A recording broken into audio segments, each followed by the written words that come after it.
Score അക്കാഡമിയിലേക്ക് എല്ലാവർക്കും സ്വാഗതം. അപ്പം CPO WCPO എക്സാം ആണല്ലേ 20-ാം തീയതി. അപ്പം ആ 20-ാം തീയതി, അതായത് നാളെ നടക്കുന്ന CPO WCPO എക്സാമിന് വേണ്ടിയുള്ള ഒരു നമ്മളൊരു മാക്സിമം ഈ സമയം കൊണ്ട്, അതായത് ഒരു മണിക്കൂർ എടുത്ത് സമയം കാണും. ആ സമയം കൊണ്ട് ജനറൽ ടോപ്പിക് എല്ലാം തന്നെ ഇമ്പോർട്ടൻറ്റ് ടോപ്പിക്കുകളെല്ലാം അവിടെ ഡിസ്കസ് ചെയ്യുന്നുണ്ട്. എനിക്കറിയാം നിങ്ങൾ നന്നായിട്ട് മാരത്തോൺ 8 മണിക്കൂറുള്ള മാരത്തോണൊക്കെ കണ്ട് ഇരിക്കുകയായിരിക്കും. അപ്പോൾ നമ്മൾ മാക്സിമം, അതായത് ജനറൽ ടോപ്പിക് ആണെങ്കിലും മാക്സിമം ഒരു ടോപ്പിക്ക് കഴിയുമ്പോൾ അതുമായിട്ട് ബന്ധമില്ലാത്ത അടുത്ത ടോപ്പിക്കായിരിക്കും, അങ്ങനെയാണ് പോകുന്നത്. അപ്പോൾ നിങ്ങൾ മാക്സിമം നിങ്ങൾ എന്നെ ശ്രമിക്കാൻ ശ്രമിക്കുക. കാരണം നമ്മൾ അങ്ങനെയാണ് പറയുന്നത്, നമ്മൾ ടോപ്പിക്ക് കാണിക്കുന്നു, അതുമായിട്ട് ബന്ധപ്പെട്ട് ചോദിക്കാൻ ചാൻസ് ഉള്ള ചോദ്യങ്ങളാണ് നമ്മളിവിടെ സംസാരിക്കുന്നത്. അപ്പം എല്ലാവരെയും ഈ ഡിസ്കഷനിലേക്ക് സ്വാഗതം ചെയ്യുന്നു. ഓക്കെ, അപ്പം നമ്മൾ ആദ്യം ഡിസ്കസ് ചെയ്യുന്നത് എന്താണ്?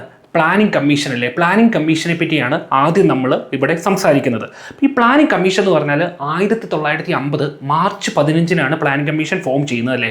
പ്ലാനിംഗ് കമ്മീഷൻ ഫോം ചെയ്തത് 1950 മാർച്ച് 15 അത് 2014 ഓഗസ്റ്റ് 13 ഇത് ഡീഫണ്ട് ചെയ്യുകയാണല്ലേ പ്ലാനിംഗ് കമ്മീഷൻ. എന്നിട്ടാണ് നീതി ആയോഗ് വരുന്നതല്ലേ, അതിനെ റീപ്ലേസ് ചെയ്തുകൊണ്ടാണ് നീതി ആയോഗ് വരുന്നത്. അപ്പോൾ ഓർക്കുക, പ്ലാനിംഗ് കമ്മീഷൻ 1950 മാർച്ച് 15 വന്നു, 2014 മീൻസ് ഓഗസ്റ്റ് 13 അത് ഡീഫണ്ട് ചെയ്തു എന്ന് ഓർക്കുക. ഓക്കെ, ഈ പ്ലാനിംഗ് കമ്മീഷൻ്റെ ഹെഡ് ക്വാർട്ടേഴ്സ് എന്ന് പറഞ്ഞാൽ യോജന ഭവനായിരുന്നു, ന്യൂഡൽഹി ആയിരുന്നു അല്ലേ. അതിൻ്റെ ശരിക്കും അംഗീകാരമൊക്കെ കൊടുക്കുന്ന ആരായിരുന്നു? ഈ പ്ലാനിംഗ് കമ്മീഷൻ്റെ 5 ഇയർ പ്ലാൻസിന് നാഷണൽ ഡെവലപ്മെൻറ്റ് കൗൺസിൽ ആയിരുന്നു അല്ലേ, NDC.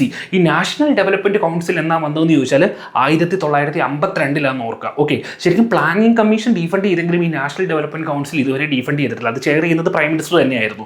ഓക്കെ, അപ്പം പ്ലാനിംഗ് കമ്മീഷനെ പറ്റി പറയാനുള്ളത് ഇങ്ങനത്തെ കാര്യങ്ങളാണ് കൂടുതൽ. കാരണം ഇനി നമ്മൾ കൂടുതൽ ഡിസ്കസ് ചെയ്യുന്നത് അതിൻ്റെ അണ്ടറിൽ 5 ഇയർ പ്ലാൻസ് അങ്ങനത്തെ കാര്യങ്ങൾ പറയുമ്പോഴായിരിക്കും കൂടുതൽ ഡിസ്കസ് ചെയ്യുന്നത്. അപ്പോൾ ഓർക്കുക, പ്ലാനിംഗ് കമ്മീഷനെ പറ്റിയാണ് നമ്മൾ പറഞ്ഞത്. ഓക്കെ, അതുപോലെ നമ്മൾ means father of 5 year plans in India എന്ന് പറയുന്ന ആരെയാണ്?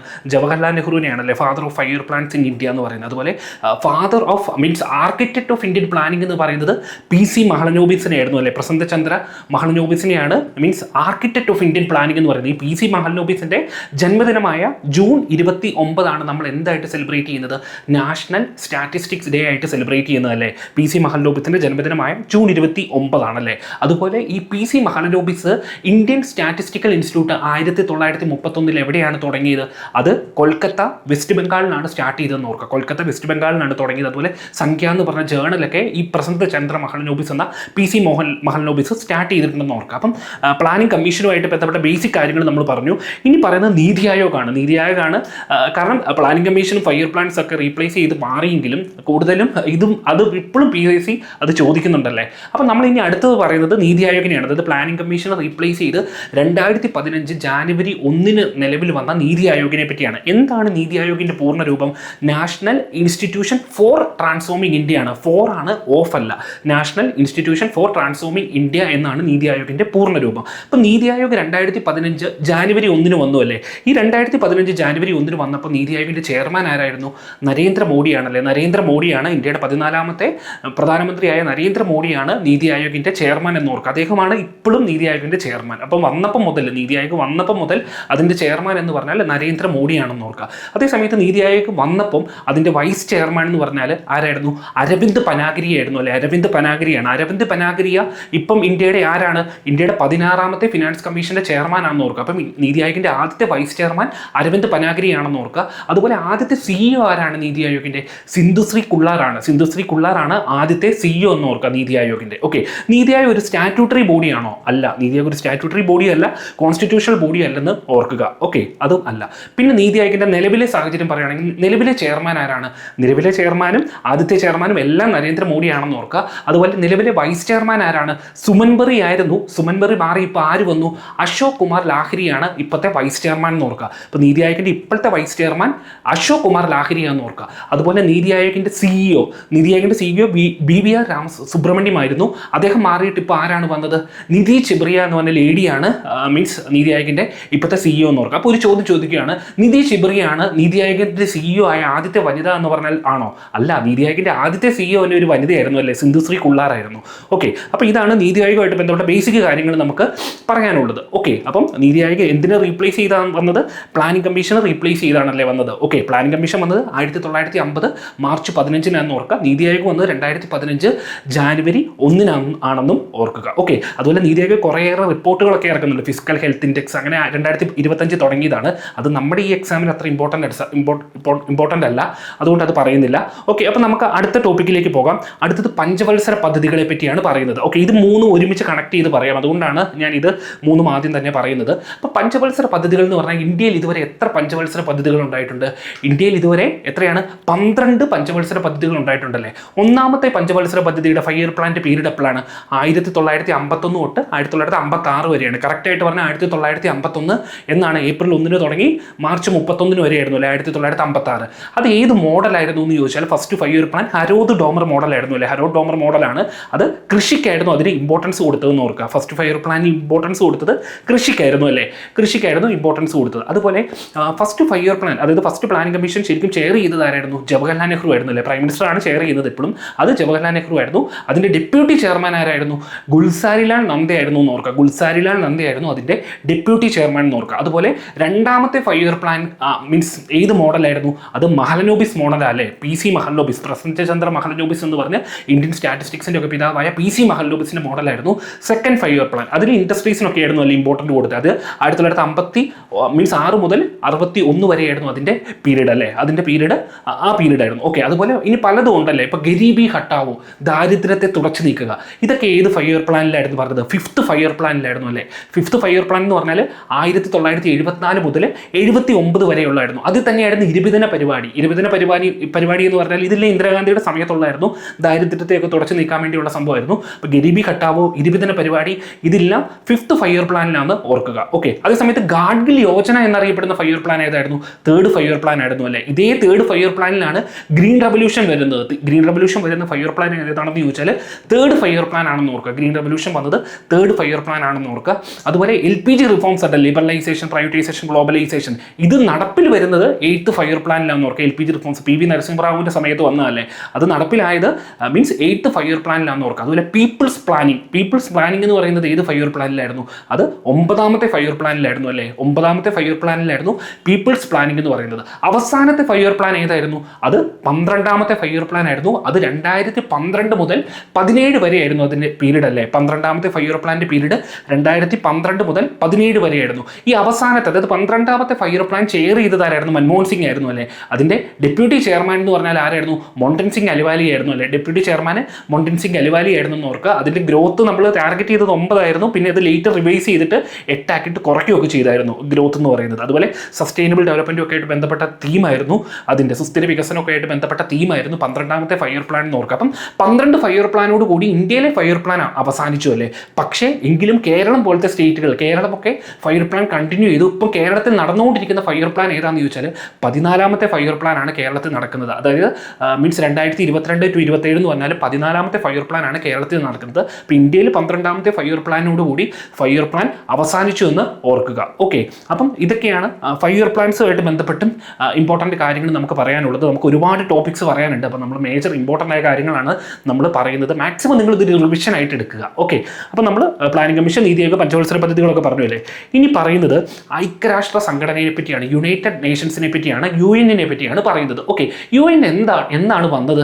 1945 ഒക്ടോബർ 24 UN വന്നത്. അതുകൊണ്ട് ഒക്ടോബർ 24 നമ്മൾ എന്തായിട്ടാണ് സെലിബ്രേറ്റ് ചെയ്യുന്നത്? യുണൈറ്റഡ് നേഷൻസ് ഡേ അല്ലേ, UN ഡേ അല്ലെങ്കിൽ ഐക്യരാഷ്ട്രസഭാ ദിനമായിട്ടാണ് ഒക്ടോബർ 24 നമ്മൾ സെലിബ്രേറ്റ് ചെയ്യുന്നത്. എവിടെയാണ് UN ആസ്ഥാനം? ന്യൂയോർക്ക് സിറ്റി ആണല്ലേ. ന്യൂയോർക്ക് സിറ്റി USA മീൻസ് ഐക്യരാഷ്ട്രസഭയുടെ ആസ്ഥാനം എന്ന് ഓർക്കുക. അതുപോലെ എത്ര ഒഫീഷ്യൽ ലാംഗ്വേജ് ഉണ്ട് UN? French, Russia, English, Spanish, Chinese, Arabic അല്ലേ. 6 ലാംഗ്വേജസ് ആണുള്ളത്. അതിൽ ഏറ്റവും അവസാനം ഒഫീഷ്യൽ ലാംഗ്വേജ് ഏതാണെന്ന് ചോദിച്ചാൽ അറബിക്കാണല്ലേ. അറബിക്കാണ്. അതുപോലെ UN എത്ര സെക്രട്ടറി ജനറൽമാരുണ്ടായിട്ടുണ്ട്? 9 സെക്രട്ടറി ജനറൽമാരുണ്ടായിട്ടുണ്ട്. ഈ 9ാമത്തെ സെക്രട്ടറി ജനറൽ, നിലവിലെ സെക്രട്ടറി ജനറൽ ആരാണ്? അന്റോണിയോ ഗുട്ടറസ് ആണെന്ന് ഓർക്കുക. നിലവിലെ സെക്രട്ടറി ജനറൽ അന്റോണിയോ ഗുട്ടറസ് ആണ്. അദ്ദേഹം പോർച്ചുഗലിലാണ് അദ്ദേഹത്തിൻ്റെ നാഷണാലിറ്റി. വെറും പോർച്ചുഗലുകാരൻ മാത്രമല്ല, അദ്ദേഹം പോർച്ചുഗലിൻ്റെ മുൻ പ്രധാനമന്ത്രിയായിരുന്നു ഓർക്കുക. അപ്പോൾ 9ാമത്തെ സെക്രട്ടറി ജനറൽ ആണ്. 2017 ജാനുവരി 1 ഇദ്ദേഹം സെക്രട്ടറി ജനറലായി അധികാരമേറ്റതെന്ന് ഓർക്കുക. ഇതുവരെ ഈ 9 സെക്രട്ടറി ജനറൽമാരിൽ ഒരു വനിത പോലും സെക്രട്ടറി ജനറൽ ആയിട്ടില്ലെന്ന് ഓർക്കുക. ഒരു സെക്രട്ടറി ജനറലിൻ്റെ പീരീഡ് എന്ന് പറഞ്ഞാൽ 5 വർഷമാണ്. ഓക്കെ, അത് മാക്സിമം അങ്ങനെ ഒരു പീരീഡ് ഇല്ല. പക്ഷേ മിക്ക സെക്രട്ടറി ജനറൽമാരും 10 വർഷം എടുത്ത് ഇരിക്കാറുണ്ടല്ലേ, 10 വർഷം എടുത്ത് ഇരിക്കാറുണ്ട്. അപ്പം യുഎന്നിൻ്റെ ആദ്യത്തെ സെക്രട്ടറി ജനറൽ ആരായിരുന്നു? ട്രിഗ്വേലി ആയിരുന്നു അല്ലേ, ട്രിഗ്വേലി ആയിരുന്നു. അതിനുശേഷം ഡാഹാമർ ഷോൾട്ട് വന്നു, ഉദാണ്ടെ വന്നു, കുർട്ട് വാൽഡ്ഹെയിം വന്നു, ജാവിയർ പെരാസ്റ്റി കൂലർ വന്നു, ബൗട്രസ് ഗാലി വന്നു, കോഫി അന്നൻ വന്നു, ബാൻ കി മൂൺ വന്നു.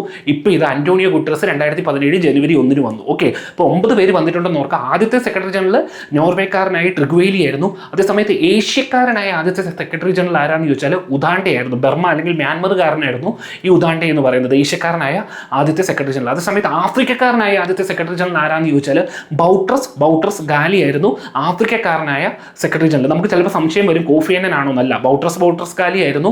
അദ്ദേഹം ഈജിപ്തുകാരനായിരുന്നു. അദ്ദേഹമായിരുന്നു ആഫ്രിക്കക്കാരനായ ആദ്യത്തെ സെക്രട്ടറി ജനറൽ എന്ന് ഓർക്കുക. അതുപോലെ യുണൈറ്റഡ് നേഷൻസിൽ എത്ര രാജ്യങ്ങളാണ് ഉള്ളതെന്ന് ചോദിച്ചാൽ 193 കൺട്രീസ് ആണുള്ളത്. 193 കൺട്രീസ് ആണുള്ളത്.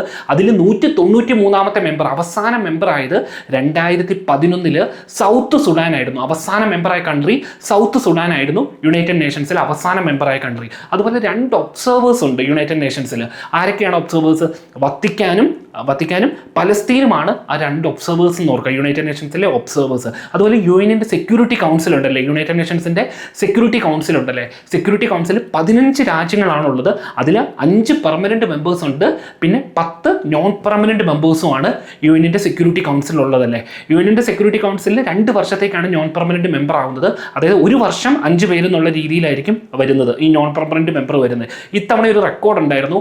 ആദ്യമായിട്ട് കിർഗിസ്ഥാൻ യുണൈറ്റഡ് നേഷൻസിന്റെ സെക്യൂരിറ്റി കൗൺസിലിന്റെ മെമ്പർ ആയിരുന്നു. കിർഗിസ്ഥാനാണ് ആദ്യമായിട്ട്, ഇപ്പം കിർഗിസ്ഥാൻ യുഎന്നിന്റെ security council non permanent member ആയെന്ന് ഓർക്കുക. അതുപോലെ ഇന്ത്യ എത്ര വട്ടം യുഎന്നിന്റെ സെക്യൂരിറ്റി കൗൺസിലിൽ മെമ്പർ ആയിട്ടുണ്ടെന്ന് ചോദിച്ചാൽ 8 വട്ടമാണ് ആയിട്ടുള്ളതെന്ന് ഓർക്കുക. 8 വട്ടമാണ് യുഎന്നിന്റെ സെക്യൂരിറ്റി കൗൺസിലിൽ ഇന്ത്യ മെമ്പർ ആയിട്ടുള്ളതെന്ന് ഓർക്കുക. ഓക്കെ, അപ്പം ഇതൊക്കെയാണ് ഇമ്പോർട്ടൻ്റ് ആയ കാര്യങ്ങൾ. അതുപോലെ യുഎന്നിന്റെ ജനറൽ അസംബ്ലിയുടെ പ്രസിഡന്റായ ആദ്യത്തെ വനിത ആരാന്ന് ചോദിച്ചാൽ അത് ഇന്ത്യക്കാരിയാണ്. നെഹ്റുവിൻ്റെ സിസ്റ്ററായ ആരാണ്? വിജയലക്ഷ്മി പണ്ഡിറ്റാണല്ലേ, വിജയലക്ഷ്മി പണ്ഡിറ്റാണ്. അപ്പം ഇതൊക്കെയാണ് ഐക്യരാഷ്ട്ര സംഘടനയായിട്ട് ബന്ധപ്പെട്ട് ഇമ്പോർട്ടൻ്റ് കാര്യങ്ങൾ പറയാനുള്ളത്. അപ്പം ഓർക്കുക, ഐക്യരാഷ്ട്ര സംഘടന വെരി ഇമ്പോർട്ടൻറ്റ് ടോപ്പിക്കാണ്. അതുപോലെ ഇങ്ങനെ പല ഓർഗനൈസേഷൻസ് ഉണ്ടല്ലേ, യുഎൻ പോലെ തന്നെ NATO, north Atlantic treaty organisation അല്ലേ. നാറ്റോ എന്ന് പറഞ്ഞാൽ 1949 വന്നാണ്.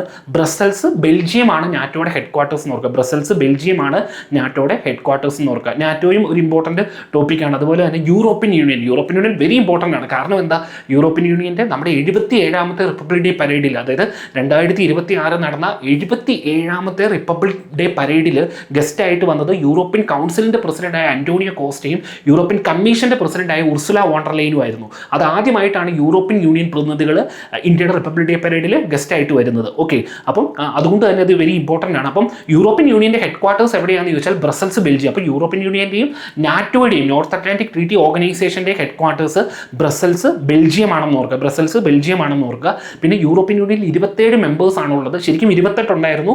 2020 ബ്രെക്സിറ്റ് വഴി UK പുറത്തുപോയി അല്ലേ, UK പുറത്തുപോയി. അങ്ങനെ ഇപ്പം 27 മെമ്പേഴ്സ് ആണ് ഉള്ളതെന്ന് ഓർക്കുക. അതുപോലെ യൂറോപ്യൻ യൂണിയനിൽ അവസാന മെമ്പറായ കൺട്രി ഏതാണെന്ന് ചോദിച്ചാൽ ക്രൊയേഷ്യ ആയിരുന്നു 2013. അതുപോലെ യൂറോപ്യൻ യൂണിയനുമായിട്ട് ബന്ധപ്പെട്ട് ഒരു ചോദ്യം ചോദിക്കാം. യൂറോപ്യൻ യൂണിയനിൽ 27 കൺട്രീസ് ഉള്ളതിൽ 21 കൺട്രീസും യൂറോയാണ് അവരുടെ കറൻസി ആയിട്ട് ഉപയോഗിക്കുന്നത്. അതുപോലെ യൂറോ അവസാനമായിട്ട് അഡോപ്റ്റ് ചെയ്ത് യൂറോപ്യൻ യൂണിയൻ കൺട്രി ഏതാണെന്ന് ചോദിച്ചാൽ ബൾഗേറിയ എന്ന് ഓർക്കുക. ബൾഗേറിയയുടെ ലെവ് എന്ന് പറഞ്ഞ കറൻസി ആയിരുന്നു. അത് മാറ്റി അവർ യൂറോ എന്നുള്ള കറൻസിയിലേക്ക് 2026 ജാനുവരി 1 മാറിയായിരുന്നു എന്ന് ഓർക്കുക. ഓക്കെ, അപ്പോൾ നമ്മൾ റിപ്പബ്ലിക് ഡേ പരേഡിനെ പറ്റി പറഞ്ഞിരുന്നു അല്ലേ, അതും ഒരു ഇമ്പോർട്ടൻറ്റ് ടോപ്പിക്കാണ്. കാരണം 77ാമത്തെ റിപ്പബ്ലിക് ഡേ പരേഡിൽ ഗസ്റ്റ് ആയിട്ട് വന്നത് ആരായിരുന്നു? യൂറോപ്യൻ കൗൺസിലിൻ്റെ പ്രസിഡന്റായ അന്റോണിയോ കോസ്റ്റയും യൂറോപ്യൻ കമ്മീഷൻ്റെ പ്രസിഡന്റായ ഉർസുല വോൺ ഡർ ലെയനും ആയിരുന്നു അല്ലേ. അത് 77ാമത്തെ 2026 റിപ്പബ്ലിക് ഡേ പരേഡിൽ. എങ്കിൽ 2025 റിപ്പബ്ലിക് ഡേ പരേഡിൽ ആരായിരുന്നു ഗസ്റ്റ് എന്ന് ചോദിച്ചാൽ ആരായിരുന്നു? 25 പ്രഭാവോ സുബിയാന്തെ ആയിരുന്നു. ഇന്തോനേഷ്യയുടെ പ്രസിഡന്റായ പ്രഭാവോ സുബിയാന്തെ ആയിരുന്നു 2025 76ാമത്തെ റിപ്പബ്ലിക് ഡേ പരേഡിൽ ഗസ്റ്റ്. ചിലപ്പോൾ വർഷം ചോദിക്കാതെ എഡിഷൻ മാത്രം പറയാം, അപ്പോൾ അത് കൺഫ്യൂഷൻ വരല്. 77 ആയിരുന്നു 2026 ഓർക്കുക. 2025 76ാമത്തെ ആയിരുന്നു. അതുപോലെ ഫസ്റ്റ് റിപ്പബ്ലിക് ഡേ പരേഡിൽ ഗസ്റ്റ് ആയിട്ട് വന്നത് ആരായിരുന്നു? ഇന്തോനേഷ്യയുടെ പ്രസിഡന്റായ സുകാർണോ ആയിരുന്നു അല്ലേ. ഫസ്റ്റ് റിപ്പബ്ലിക് ഡേ പരേഡിൽ ഗസ്റ്റ് ആയിട്ട് വന്ന വ്യക്തി. അതുപോലെ ആദ്യമായിട്ട് ഇന്ത്യയുടെ റിപ്പബ്ലിക് ഡേ പരേഡിൽ ഗസ്റ്റ് ആയിട്ട് വന്ന ഒരു വനിത ആരാന്ന് ചോദിച്ചാൽ എലിസബത്ത് രാജ്ഞി രാജ്ഞിയായിരുന്നു. അത് 1961 ഓർക്കുക. 61 എലിസബത്ത് രാജ്ഞിയായിരുന്നു എന്ന് ഓർക്കുക. ഓക്കെ, അപ്പോൾ നമ്മൾ കാട് കയറി വേറെ സബ്ജക്റ്റിലേക്കൊക്കെ പോയി, പക്ഷേ ഇത് ഇമ്പോർട്ടൻ്റ് ആണ്, അതുകൊണ്ടാണ് നമ്മൾ പറഞ്ഞത്. ഓക്കെ, അപ്പോൾ നമ്മൾ ഐക്യരാഷ്ട്ര സംഘടനയെ പറ്റിയാണ് പറഞ്ഞത്. അപ്പോൾ നമുക്ക് അടുത്ത ടോപ്പിക്കിലേക്ക് നമുക്ക് പോകാം. അടുത്ത ടോപ്പിക് എന്ന് പറഞ്ഞാൽ റെയിൽ ഗതാഗതം അല്ലേ, റെയിൽവേനെ പറ്റിയാണ് പറയുന്നത്. റെയിൽവേ എപ്പോഴും ഇമ്പോർട്ടൻ്റ് ആയ ഒരു ടോപ്പിക്കാണല്ലേ. ഇന്ത്യയിൽ ആദ്യമായിട്ട് റെയിൽവേ ഓടുന്ന ഏത് വർഷമായിരുന്നു? 1853 ബോംബെ ടു താനെ, മുംബൈ ടു താനെ ആയിരുന്നു ആദ്യമായിട്ട് റെയിൽവേ ഓടിയത്. അത് ഡാൽഹൌസി ഗവർണർ ജനറൽ ആയിരുന്ന സമയത്തായിരുന്നു.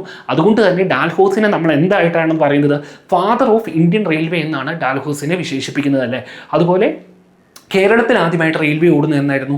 1861 തിരൂർ ബേപ്പൂർ ആയിരുന്നു കേരളത്തിൽ ആദ്യമായിട്ട് റെയിൽവേ ഓടുന്നത്. തിരൂർ ബേപ്പൂർ 1861 അതുപോലെ ഇന്ത്യയുടെ ആദ്യത്തെ റെയിൽവേ മിനിസ്റ്റർ ആരാണെന്ന് ചോദിച്ചാൽ ആരാണ്? മലയാളിയായ ജോൺ മത്തായി ആയിരുന്നു അല്ലേ. മലയാളിയായ ജോൺ മത്തായി ആയിരുന്നു ഇന്ത്യയുടെ ആദ്യത്തെ റെയിൽവേ മിനിസ്റ്റർ എന്ന് ഓർക്കുക. അതുപോലെ നിലവിലെ ഇന്ത്യയുടെ റെയിൽവേ മിനിസ്റ്റർ ആരാണെന്ന് ചോദിച്ചാൽ ആരാണ്? അശ്വിനി വൈഷ്ണവാണല്ലേ റെയിൽവേ മിനിസ്റ്റർ. നിലവിലെ റെയിൽവേ മിനിസ്റ്റർ അശ്വിനി വൈഷ്ണവാണ്. അദ്ദേഹം റെയിൽവേ മാത്രമല്ല ministry of electronics and IT ഒക്കെ കൈകാര്യം ചെയ്യുന്നത് അശ്വിനി വൈഷ്ണവാണ്. ഓക്കെ, അപ്പം ഫസ്റ്റ് റെയിൽവേ മിനിസ്റ്റർ ഒരു മലയാളി ആയിരുന്നല്ലേ, ജോൺ മത്തായി. ഒരു മലയാളിയും കൂടെ റെയിൽവേ മിനിസ്റ്റർ ആയിട്ടുണ്ട്. അതാരായിരുന്നു? പനമ്പള്ളി ഗോവിന്ദമേനോനല്ലേ. 2 പേര് മലയാളികൾ റെയിൽവേ മിനിസ്റ്റർ ആയിട്ടുണ്ടെന്ന് ഓർക്കുക. അതുപോലെ ഇന്ത്യയുടെ റെയിൽവേക്ക് എത്ര സോൺ ഉണ്ടെന്ന് ചോദിച്ചാൽ 18 റെയിൽവേ സോൺ ആണുള്ളത്. അതുകൊണ്ട് തന്നെ ഇന്ത്യൻ റെയിൽവേയുടെ ലോഗോയിൽ 17 സ്റ്റാർ എന്നുള്ളത് 18 സ്റ്റാർ ആക്കി മാറ്റിയായിരുന്നു. ചില സ്ഥലങ്ങളിൽ അത് 19 എന്ന് പറയുന്നുണ്ട്, പക്ഷേ 18 ആണ് കറക്റ്റായിട്ട് പറയുമ്പോൾ 18 ആണ്. ഓക്കെ, അത് മറ്റേ ഡൽഹി മെട്രോ അങ്ങനത്തെ സംഭവങ്ങളൊക്കെ കൂട്ടി കഴിയുമ്പോഴാണ് 19 എന്ന് പറഞ്ഞത്. പക്ഷേ 18 എന്നാണ് നമ്മൾ പറയുന്നത്. ഓക്കെ, അത് ഓപ്ഷൻ ശ്രദ്ധിക്കുക. ക്വസ്റ്റ്യൻ വരുമ്പോൾ 18 റെയിൽവേ സോൺ ഉള്ളത്. അപ്പോൾ ഏറ്റവും ലേറ്റസ്റ്റ് ആയിട്ട് വന്ന റെയിൽവേ സോൺ ഏതാണെന്ന് ചോദിച്ചാൽ 18ാമത്തെ റെയിൽവേ സോൺ ആയിട്ട് വന്നത് സൗത്ത് കോസ്റ്റ് റെയിൽവേ സോൺ ആണ്. സൗത്ത് അല്ല, സൗത്ത് കോസ്റ്റ് റെയിൽവേ സോൺ ആണ് വന്നതെന്ന് ഓർക്കുക. South cost railway zone. അതിൻ്റെ ആസ്ഥാനം എവിടെയാണെന്ന് ചോദിച്ചാൽ വിശാഖപട്ടണം ആന്ധ്രാപ്രദേശ് ആണെന്ന് ഓർക്കുക. വിശാഖപട്ടണം ആന്ധ്രാപ്രദേശാണ് ഏറ്റവും പുതിയ റെയിൽവേ സോണിൻ്റെ ആസ്ഥാനം എന്ന് ഓർക്കുക, ഹെഡ് ക്വാർട്ടേഴ്സ് എന്ന് ഓർക്കുക. അത് 2026 ജൂൺ 1 പ്രവർത്തനം ആരംഭിച്ചത്. അത് പക്ഷേ 2019 അനൗൺസ് ചെയ്തതായിരുന്നു. വന്നത് 2026 ജൂൺ 1 അത് വന്നതെന്ന് ഓർക്കുക. ഓക്കെ, അപ്പം ഇതാണ് റെയിൽവേ സോണിനെ പറ്റി പറയാനുള്ളത്. പിന്നെ അതുപോലെ തന്നെ നമ്മുടെ വന്ദേ ഭാരതിനെ പറ്റി ഓർക്കണം. വന്ദേ ഭാരത് വന്നത് 2019 ഫെബ്രുവരി 15 വന്ദേ ഭാരത് വന്നത്. വന്ദേ ഭാരത് അത് ന്യൂഡൽഹി ടു വാരണാസി ആയിരുന്നു ആദ്യത്തെ റൂട്ട് എന്ന് ഓർക്കാം. ന്യൂഡൽഹി ടു വാരണാസിയാണ്. അതുപോലെ വന്ദേ ഭാരതിൻ്റെ ലോഗോയിൽ കാണുന്ന അനിമൽ ഏതാണെന്ന് ചോദിച്ചാൽ അസിനോനിസ് ജുബാറ്റസ് എന്ന സയന്റിഫിക് നെയിമുള്ള ചീറ്റയാണെന്ന് ഓർക്കുക. അസിനോനിസ് ജുബാറ്റസ് എന്നറിയപ്പെടുന്ന ചീറ്റയാണെന്ന് ഓർക്കുക. അപ്പോൾ ചീറ്റേനെ പറ്റി ഓർക്കുമ്പോൾ ഒരു കാര്യം ഓർക്കണം. ചീറ്റ 1952 ഇന്ത്യയിൽ എക്സ്റ്റെൻഡ് ആയി പോയതാണല്ലേ, 1952. അത് ചീറ്റേനെ ശരിക്കും പറഞ്ഞാൽ ഇന്ത്യയിൽ റീഇൻട്രൊഡ്യൂസ് ചെയ്യുന്നത് 2022 സെപ്റ്റംബർ 17 2022 സെപ്റ്റംബർ 17 ഏത് രാജ്യത്ത് നിന്നാണ് നമ്മൾ ചീറ്റേനെ റീഇൻട്രൊഡ്യൂസ് ചെയ്തത്? അത് നമീബിയയാണെന്ന് ഓർക്കുക. മാറിപ്പോലെ സൗത്ത് ആഫ്രിക്ക ആണെന്ന് ഓർക്കും. അല്ല, നമീബിയാണ്. അന്ന് 8 ചീറ്റാസിനെയാണ് നമ്മൾ നമീബിയയിൽ നിന്ന് കൊണ്ടുവന്നത്. അതിൽ 5 വനിതകളും 3 പുരുഷന്മാരുമായിരുന്നു അല്ലേ നമ്മൾ ചീറ്റേനെ കൊണ്ടുവന്നത്. ഓക്കെ, ഇതായിരുന്നു കൊണ്ടുവന്നത്. അതിനുശേഷം സൗത്ത് ആഫ്രിക്കയിൽ നിന്നൊക്കെ കൊണ്ടുവന്നായിരുന്നു. അപ്പം ജസ്റ്റ് ഓർക്കുക, ചീറ്റ റീഇൻട്രൊഡക്ഷൻ പ്രോജക്റ്റ് നമ്മൾ ആഫ്രിക്കയിൽ ഏത് രാജ്യത്ത് നിന്നാണെന്ന് വെച്ചാൽ നമീബിയയിൽ നിന്നാണെന്ന് ഓർക്കുക. അത് ഏത് നാഷണൽ പാർക്കിലേക്കായിരുന്നു കൊണ്ടുവന്നത്? കുനോ നാഷണൽ പാർക്ക് ആയിരുന്നു അല്ലേ. കുനോ നാഷണൽ പാർക്കിലാണ്. കുനോ നാഷണൽ പാർക്ക് എവിടെയാണ്? മധ്യപ്രദേശിലാണല്ലേ. കുനോ നാഷണൽ പാർക്ക് മധ്യപ്രദേശിലാണെന്ന് ഓർക്കുക. അതുപോലെ നാഷണൽ പാർക്കിനെ പറ്റി ജസ്റ്റ് ഓർക്കുക. ഇന്ത്യയിലെ ആദ്യത്തെ national park Jim Corbett national park ആയിരുന്നു അല്ലേ. ജിം കോർബറ്റ് നാഷണൽ പാർക്ക് എന്ന് പറഞ്ഞാൽ 1934 ഹേലി നാഷണൽ പാർക്ക് എന്ന പേരിൽ വന്നാണ് ഇന്ത്യയിലെ ആദ്യത്തെ നാഷണൽ പാർക്ക്. ഇതേ ജിം കോർബറ്റ് ആണ്, ഉത്തരാഖണ്ഡിലാണ്. ഇതേ ജിം കോർബറ്റ് തന്നെയാണ് ഇന്ത്യയിലെ ആദ്യത്തെ ടൈഗർ റിസർവ് എന്ന് ഓർക്കുക. 1973 ഏപ്രിൽ 1 ഇന്ത്യയിൽ പ്രൊജക്ട് ടൈഗർ തുടങ്ങുന്ന എന്താണ് അവിടെ ആ വർഷം ആദ്യമായിട്ട് വരുന്നത്. അതും ജിം കോർബറ്റിലായിരുന്നു എന്ന് ഓർക്കുക, ഉത്തരാഖണ്ഡിൽ. അതിലേക്കൂടെ ഒഴുകുന്ന റിവറാണ് രാംകങ്ക റിവർ. ഈ രാംകങ്ക റിവർ എന്ന് പറഞ്ഞാൽ ഗംഗയുടെ ട്രിബ്യൂട്ടറി ഒക്കെയാണെന്ന് ഓർക്കുക. ഓക്കെ, അപ്പം നമ്മൾ ഒത്തിരി കാട് കയറിപ്പോയല്ലേ. ഓക്കെ, അപ്പോൾ റെയിൽ ഗതാഗതത്തെ പറ്റിയാണ് നമ്മൾ പറഞ്ഞുകൊണ്ടിരുന്നത്. അപ്പം റെയിൽവേയുടെ ഈ കാര്യങ്ങളൊക്കെ ഓർക്കുക. ഇത്രയും ആണ് ഇമ്പോർട്ടൻ്റ് ആയിട്ട് നമുക്കത് പറയാനുള്ളത്. ഓക്കെ, അപ്പോൾ നമുക്ക് അടുത്ത ടോപ്പിക്കിലേക്ക് നമുക്ക് പോകാം. അടുത്ത ടോപ്പിക്ക് നവസാമ്പത്തിക പരിഷ്കാരങ്ങൾ. അതായത് എന്താണ് ലിബറലൈസേഷൻ, പ്രൈവറ്റൈസേഷൻ, ഗ്ലോബലൈസേഷൻ എന്നൊക്കെ പറയുന്നത് LPG റിഫോംസ് ആണല്ലേ. LPG റിഫോംസ് നടപ്പിലാക്കുന്ന ഏത് വർഷമായിരുന്നു? 1991 1991 LPG റിഫോംസ് നടപ്പിലാക്കുന്നത്. ഏത് പ്രൈം മിനിസ്റ്ററിൻ്റെ, ഏത് പ്രധാനമന്ത്രിയുടെ കാലത്തായിരുന്നു? അത് PV നരസിംഹറാവുവിൻ്റെ കാലഘട്ടത്തായിരുന്നു അല്ലേ. PV നരസിംഹറാവുവിൻ്റെ കാലഘട്ടത്തിലായിരുന്നു. ആ സമയത്തെ ഫിനാൻസ് മിനിസ്റ്റർ ആരായിരുന്നു ഫിനാൻസ് മിനിസ്റ്റർ? അത് നമ്മുടെ പിന്നീട് പ്രൈം മിനിസ്റ്ററായ ആരായിരുന്നു? മൻമോഹൻ സിംഗ് ആയിരുന്നു അല്ലേ. ഇന്ത്യയുടെ 13ാമത്തെ പ്രൈം മിനിസ്റ്റർ ആയിരുന്നു അല്ലേ മൻമോഹൻ സിംഗ്. അദ്ദേഹമായിരുന്നു ആ സമയത്തെ ഫിനാൻസ് മിനിസ്റ്റർ എന്ന് ഓർക്കുക. അപ്പോൾ LPG റിഫോംസ് നടപ്പിലാക്കിയത് ഏത് 5 ഇയർ പ്ലാനിലാണെന്ന് ചോദിച്ചാൽ 8ാമത്തെ 5-year പ്ലാനിലാണെന്ന് ഓർക്കുക. കാരണം 1991, 92 എന്നൊക്കെ പറഞ്ഞാൽ ആനുവൽ പ്ലാൻസിൻ്റെ പീരീഡ് ആയിരുന്നു. അത് കഴിഞ്ഞിട്ടാണ് 8th 5-year പ്ലാനിലാണ് ഇത് നടപ്പിലാക്കുന്നതെന്ന് ഓർക്കുക. Okay, LPG reforms, liberalisation, privatisation, globalisation ഒക്കെ നടപ്പിലാക്കുന്നത് ആ പീരീഡിലാണെന്ന് ഓർക്കുക. അതുപോലെ തന്നെ PV നരസിംഹറാവുവിൻ്റെ പീരീഡ് വെരി ഇമ്പോർട്ടൻ്റ് ആണ്. കാരണം ആ പീരീഡിൽ കുറേയേറെ കാര്യങ്ങൾ വന്നിട്ടുണ്ടല്ലേ. ആ സമയത്താണ് നമ്മൾ ലുക്ക് ഈസ്റ്റ് പോളിസി എന്നുള്ള സംഭവം അല്ലേ, ഡിഗ്രി പ്രിലിംസിലൊക്കെ ചോദിച്ചാണ്. ലുക്ക് ഈസ്റ്റ് പോളിസി എന്ന് തന്നെ PV നരസിംഹറാവുവിൻ്റെ സമയത്തായിരുന്നു. അതേ സമയത്ത് ആക്ട് ഈസ്റ്റ് പോളിസി 2014 കൊണ്ടുവന്ന പ്രൈം മിനിസ്റ്റർ ആരാന്ന് ചോദിച്ചാൽ അത് നരേന്ദ്രമോദിയായിരുന്നു. ആക്ട് ഈസ്റ്റ് പോളിസി എന്ന് പറയുന്നത് നരേന്ദ്രമോദിയായിരുന്നു അല്ലേ. ഓക്കെ, അതുപോലെ തന്നെ PV നരസിംഹറാവുവിൻ്റെ സമയത്താണ് എന്ത് വന്നത്, പഞ്ചായത്ത് രാജ് വരുന്നത് അല്ലേ. പഞ്ചായത്ത് രാജ്, അതായത് 73rd കോൺസ്റ്റിറ്റ്യൂഷണൽ അമെൻമെൻറ്റ് 1992 വരുന്നത് PV നരസിംഹറാവുവിൻ്റെ സമയത്തായിരുന്നു അല്ലേ. അത് 1993 73rd അമെൻമെൻറ്റ് കമൻസ്ഡ് ഓപ്പറേഷൻ എന്ന് പറഞ്ഞാൽ April 24 അതുകൊണ്ടാണ് April 24 നമ്മൾ നാഷണൽ പഞ്ചായത്ത് രാജ് ഡേ ആയിട്ട് സെലിബ്രേറ്റ് ചെയ്യുന്നതെന്ന് ഓർക്കുക. അപ്പം പഞ്ചായത്ത് മുനിസിപ്പാലിറ്റീസ് ഒക്കെ വരുന്നത് PV നരസിംഹറാവുവിൻ്റെ സമയത്താണ്. ലുക്ക് ഈസ്റ്റ് പോളിസി ഇതൊക്കെ PV നരസിംഹറാവുവിൻ്റെ പീരീഡിലാണ് ഓർക്കുക. അപ്പം നമ്മൾ നവസാമ്പത്തിക പരിഷ്കാരങ്ങളെ പറ്റിയാണ് പറഞ്ഞത്. അടുത്തത് നമ്മൾ പറയുന്നത് കേരളം ഭൂപ്രകൃതിയെ പറ്റിയാണ്. കേരളം ശരിക്കും പറഞ്ഞാൽ കേരളത്തിൽ മലനാട്, ഇടനാട്, എന്താണ് തീരപ്രദേശം എന്ന് പറഞ്ഞ് തിരിച്ചിട്ടുണ്ടല്ലേ. മലനാട് എന്ന് പറയുന്നതാണ് ഏറ്റവും കൂടുതലുള്ളത്. അത് 48% 48%. അതേസമയത്ത് ഇടനാട് എന്ന് പറയുന്നത് എത്ര ശതമാനമാണ്, അത് 42% അപ്പം തീരപ്രദേശം എന്ന് പറഞ്ഞാൽ എത്ര ശതമാനമാണ്, 10% തീരപ്രദേശം എന്ന് പറയുന്നത് അല്ലേ. 10% തീരപ്രദേശം. അതേസമയത്ത് മലനാട് എന്ന് പറഞ്ഞാൽ എത്ര മീറ്ററിൽ ഉയരമുള്ള പ്രദേശത്തിനാണ് നമ്മൾ മലനാട് എന്ന് പറയുന്നത് ചോദിച്ചാൽ 75 മീറ്ററാണ്. 75 മീറ്ററിൽ കൂടുതലുള്ള ഉയരമുള്ള പ്രദേശത്തിനെയാണ് നമ്മൾ മലനാട് എന്ന് പറയുന്നത്. അതേസമയത്ത് ഇടനാട് എന്ന് പറയുന്നത് എത്രയാണ്, 7.5 മീറ്റർ മുതൽ 75 മീറ്റർ വരെ ഉള്ളതിനെയാണ് നമ്മൾ ഇടനാട് എന്ന് പറയുന്നത് അല്ലേ. ഓക്കെ, അതുപോലെ നമ്മൾ തീരപ്രദേശം എന്ന് പറയുന്നത് 7.5 മീറ്റർ വരെ ഉള്ളതിനെയാണ് തീരപ്രദേശം എന്ന് പറയുന്നത് അല്ലേ. അതുപോലെ കേരളത്തിൽ ഏറ്റവും കൂടുതൽ കാണുന്ന മണ്ണ് ഏതാണ്, ലാറ്ററൈറ്റ് മണ്ണാണല്ലേ.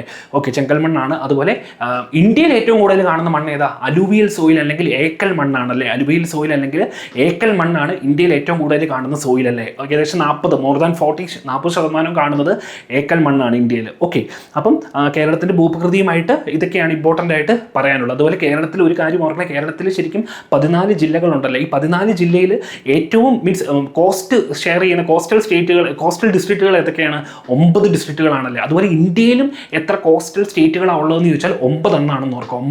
9 സ്റ്റേറ്റുകളാണ് ഇന്ത്യയിൽ കോസ്റ്റൽ സ്റ്റേറ്റുകളുള്ളത്. അത് കേരളത്തിൽ എത്ര ജില്ലകളാണെന്ന് ചോദിച്ചാൽ 9 ഡിസ്ട്രിക്റ്റുകളാണെന്ന് ഓർക്കുക കോസ്റ്റൽ. അതുപോലെ യൂണിയൻ ടെറിട്ടറീസിൽ കോസ്റ്റൽ ഉള്ള എത്ര യൂണിയൻ, കാരണം 8 യൂണിയൻ ടെറിട്ടറീസ് ആണ് ഇന്ത്യക്കുള്ളത്.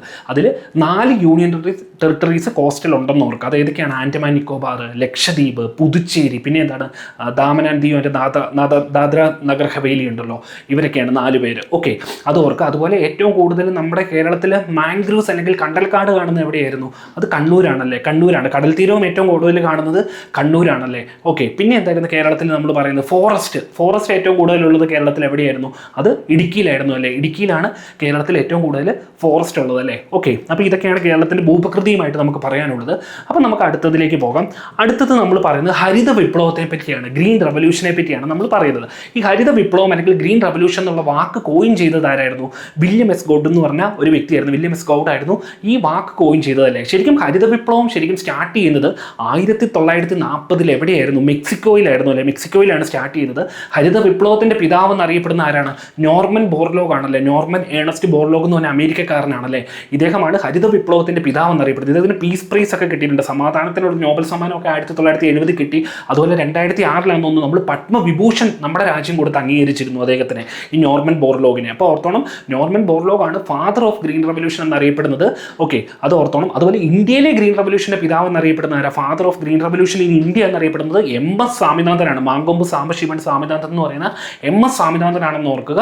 അതുപോലെ ഏത് 5-year പ്ലാനിലാണ് നമ്മൾ ഗ്രീൻ റവല്യൂഷൻ നടപ്പിലാക്കിയെന്ന് ചോദിച്ചാൽ 3rd 5-year പ്ലാൻ ആണെന്ന് ഓർക്കുക. 3rd 5-year പ്ലാനിലാണ്, 3ാമത്തെ 5-year പ്ലാനിലാണ് നമ്മൾ ഗ്രീൻ, അതായത് ഗാഡ്ഗിൽ യോജന എന്നൊക്കെ അറിയപ്പെടുന്ന 3rd 5-year പ്ലാനിലാണ് നമ്മൾ ഗ്രീൻ റവല്യൂഷൻ നടപ്പിലാക്കിയതെന്ന് ഓർക്കുക. ഓക്കെ, അതിന് നേതൃത്വം കൊടുത്ത വ്യക്തിയായിരുന്നു MS സ്വാമിനാഥൻ. അപ്പം ലോകത്തിൽ ആദ്യമായിട്ട് മെക്സിക്കോയിലാണെന്ന് പറഞ്ഞ ഗ്രീൻ റവല്യൂഷൻ 1940s നോർമൻ ബോർലോഗിന്റെ നേതൃത്വത്തിൽ. ഏഷ്യയിൽ ആദ്യമായിട്ടെന്ന് പറഞ്ഞാൽ ഫിലിപ്പീൻസ് എന്നാണ് നമ്മൾ പറയുന്നത്. ഓക്കെ, ഗ്രീൻ റവല്യൂഷൻ്റെ ഏഷ്യൻ ഭവനം എന്നൊക്കെ നമ്മൾ ഫിലിപ്പീൻസിനെ വിശേഷിപ്പിക്കാറുണ്ടല്ലേ. ഓക്കെ, അതുപോലെ MS സ്വാമിനാഥനാണ് ഇന്ത്യൻ ഗ്രീൻ റവല്യൂഷൻ്റെ പിതാവെന്ന് ഓർക്കുക. അപ്പോൾ MS സ്വാമിനാഥനെ പറ്റി ഒരു കാര്യം കൂടി ഓർക്കണം, നമ്മുടെ ശരിക്കും MS സ്വാമിനാഥൻ ഒരു മലയാളിയാണല്ലേ. ശരിക്കും ജനിച്ചത് തമിഴ്നാട്ടിലാണെങ്കിലും ഇദ്ദേഹം ഒരു മാങ്കൊമ്പ്, ആലപ്പുഴയിലെ മാങ്കൊമ്പ് എഴുപതുകാരനാണല്ലേ. അതുകൊണ്ട് തന്നെ ശരിക്കും ഭാരതരത്ന കിട്ടിയ ആദ്യത്തെ മലയാളി എന്ന് ഈ എം സ്വാമിനാഥനെ പറയാം, മാങ്കൊമ്പ് സാംബശിവൻ സ്വാമിനാഥനെ പറയാം. കാരണം MGR ഉണ്ട്, മരുത്തൂർ ഗോപാലൻ രാമചന്ദ്രൻ ഒരു മലയാളി, പക്ഷേ അദ്ദേഹം തമിഴ്നാട്ടുകാരനാണെന്ന് അദ്ദേഹം തന്നെ പറയുന്നുണ്ടല്ലേ. തമിഴ്നാട്ട് അദ്ദേഹം ജനിച്ചത് ശ്രീലങ്കയിലായിരുന്നു, അപ്പോൾ അദ്ദേഹത്തിന് കൂടാൻ പറ്റില്ല. അപ്പം ഇപ്പം ഇങ്ങനെ വേണമെങ്കിൽ ചോദിക്കാം, 2023 സെപ്റ്റംബർ 28 അന്തരിച്ച മീൻസ് ഭാരതരത്നം കിട്ടിയ ആദ്യത്തെ മലയാളി ആരാന്ന് ചോദിച്ചാൽ MS സ്വാമിനാഥനാണ്. ഓക്കെ, അപ്പോൾ അത് ശ്രദ്ധിക്കുക. അപ്പം ഭാരതരത്നത്തെ പറ്റി ജസ്റ്റ് ഒന്ന് പറയാം. ഭാരതരത്നം എന്നാണ് തുടങ്ങിയത്? 1954 1954 ഭാരതരത്നം സ്റ്റാർട്ട് ചെയ്തത്. ഇന്ത്യയിലെ ഹയസ്റ്റ് സിവിലിയൻ അവാർഡാണല്ലേ ഭാരതരത്നം. അത് ആദ്യമായിട്ട് കിട്ടിയത് 3 പേർക്കായിരുന്നു 1954. ആർക്കൊക്കെ ആയിരുന്നു? ഒന്ന് നമ്മുടെ ഫസ്റ്റ് വൈസ് പ്രസിഡന്റ് ആയിരുന്ന സർവേപ്പള്ളി രാധാകൃഷ്ണൻ ഉണ്ട്. അതുപോലെ നമ്മുടെ ലാസ്റ്റ് ഗവർണർ ജനറൽ ആയിരുന്ന ആരായിരുന്നു? C രാജഗോപാലാചാരി, ചക്രവർത്തി രാജഗോപാലാചാരിക്ക് ഉണ്ടായിരുന്നു. അതുപോലെ CV രാമൻ. ഈ 3 പേർക്കായിരുന്നു ആദ്യത്തെ ഭാരതരത്നം 1954 കിട്ടിയത്. അതിനുശേഷം ആദ്യമായിട്ടൊരു വനിതയ്ക്ക് ഭാരതരത്നം കിട്ടുന്ന ആരാന്ന് ചോദിച്ചാൽ ഇന്ദിരാഗാന്ധി ആയിരുന്നു അല്ലെ. 1971 ഇന്ദിരാഗാന്ധി ആയിരുന്നു. ഭാരതരത്നം പോസ്റ്റ്മസ്ലി കൊടുക്കുമോ, മരണശേഷം കൊടുക്കും. അങ്ങനെ ആദ്യം കിട്ടിയ വ്യക്തി ആരാന്ന് ചോദിച്ചാൽ 1966 ആർക്കായിരുന്നു? ലാൽ ബഹദൂർ ശാസ്ത്രിക്കായിരുന്നു. കാരണം ലാൽ ബഹദൂർ ശാസ്ത്രി 1966 ജാനുവരി 10 താഷ്കന്ത് എഗ്രിമെന്റ് ഉസ്ബെക്കിസ്ഥാനിൽ പോയി സൈൻ ചെയ്തു അല്ലേ. എൻ്റെ പിറ്റേ ദിവസം, അതായത് 1966 ജനുവരി 11 അദ്ദേഹം അവിടെ നിന്ന് അന്തരിക്കുന്നത് അല്ലേ. ഓക്കെ, അപ്പം അതേ വർഷം 1966 മരണശേഷം ആദ്യമായിട്ട് ഭാരതരത്നം കിട്ടിയ വ്യക്തിയായി മാറിയത് ലാൽ ബഹദൂർ ശാസ്ത്രിയാണെന്ന് ഓർക്കുക. ലാൽ ബഹദൂർ ശാസ്ത്രിയാണ്.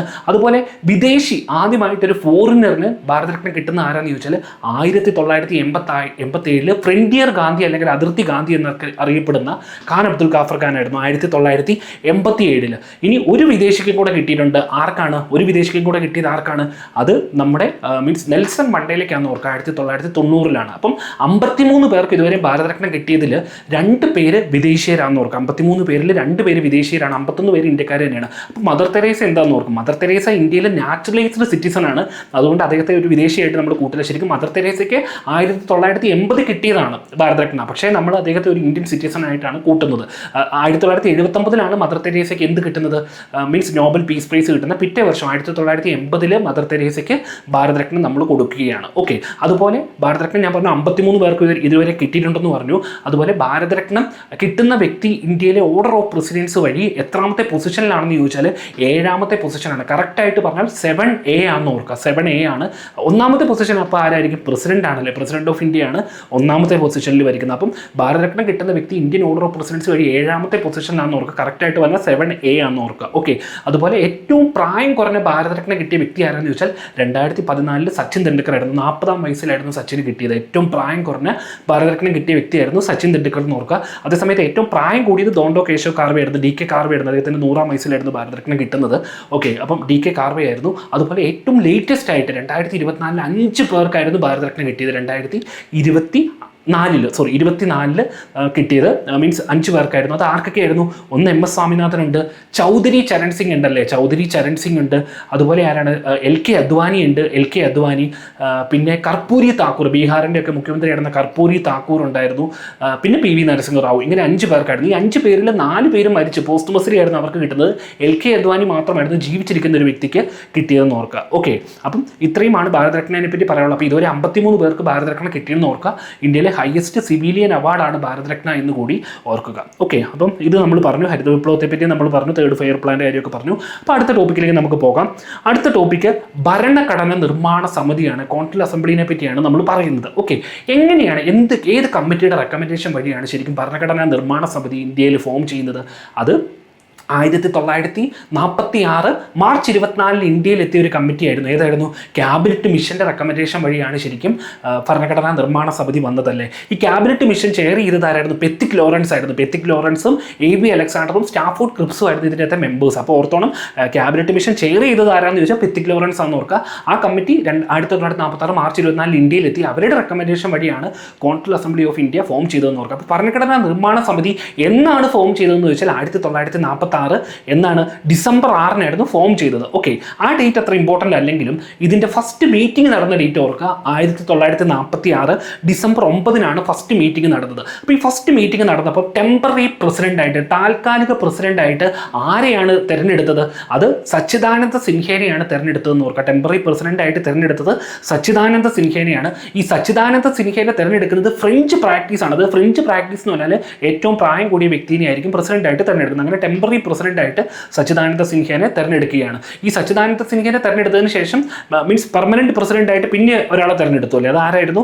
നമ്മുടെ ഫസ്റ്റ് രാഷ്ട്രപതിയായ ഡോക്ടർ രാജേന്ദ്ര പ്രസാദിനെയായിരുന്നു അല്ലേ പെർമനന്റ് പ്രസിഡന്റായിട്ട് പിന്നെ തെരഞ്ഞെടുത്തത്. അതുപോലെ ഇത് കോൺസ്റ്റിറ്റ്യൂഷൻ അസംബ്ലി, അതായത് ഭരണഘടനാ നിർമ്മാണ സമിതിയായിട്ട് കൂടുമ്പോഴാണ് പ്രസിഡന്റായിട്ട് രാജേന്ദ്ര പ്രസാദ് വരുന്നത്. അതേസമയത്ത് ഇതൊരു ലെജിസ്ലേറ്റീവ് അസംബ്ലി ആയിട്ട് മീൻസ് പ്രവർത്തിക്കുമ്പോൾ ഇതിൻ്റെ പ്രസിഡന്റായിട്ട് ഇരുന്നത് ആരായിരുന്നു? നമ്മുടെ ഫസ്റ്റ് സ്പീക്കർ ആയിരുന്ന ജി വി മൗലങ്കർ ആയിരുന്നു അല്ലെ, ഗണേഷ് വാസുദേവ് മൗലങ്കർ എന്ന് പറഞ്ഞാൽ ജി വി മൗലങ്കർ ആയിരുന്നു അതിൻ്റെ പ്രസിഡന്റായിട്ട്. അങ്ങനെ ലെജിസ്ലേറ്റീവ് അസംബ്ലി ആയിട്ട് കൂടുമ്പോൾ അതിൻ്റെ പ്രസിഡന്റായിട്ടിരുന്നു എന്ന് ഓർക്കുക. അതുപോലെ ഈ ഭരണഘടനാ നിർമ്മാണ സമിതി പല സംഭവങ്ങളും, ഇപ്പം നമ്മുടെ നാഷണൽ ഫ്ലാഗ് അഡോപ്റ്റ് ചെയ്ത് എന്നായിരുന്നു പിങ്കാലി വെങ്കയ്യ ഡിസൈൻ ചെയ്ത നമ്മുടെ നാഷണൽ ഫ്ലാഗ് ഭരണഘടനാ നിർമ്മാണ സമിതി അഡോപ്റ്റ് ചെയ്ത് എന്നാന്ന് ചോദിച്ചാൽ 1947 ജൂലൈ 22-നായിരുന്നു എന്ന് ഓർക്കുക. 1947 ജൂലൈ 22-നായിരുന്നു നമ്മുടെ നാഷണൽ ഫ്ലാഗ് അഡോപ്റ്റ് ചെയ്തത് കോൺസ്റ്റിറ്റ്യൂഷൻ അസംബ്ലി.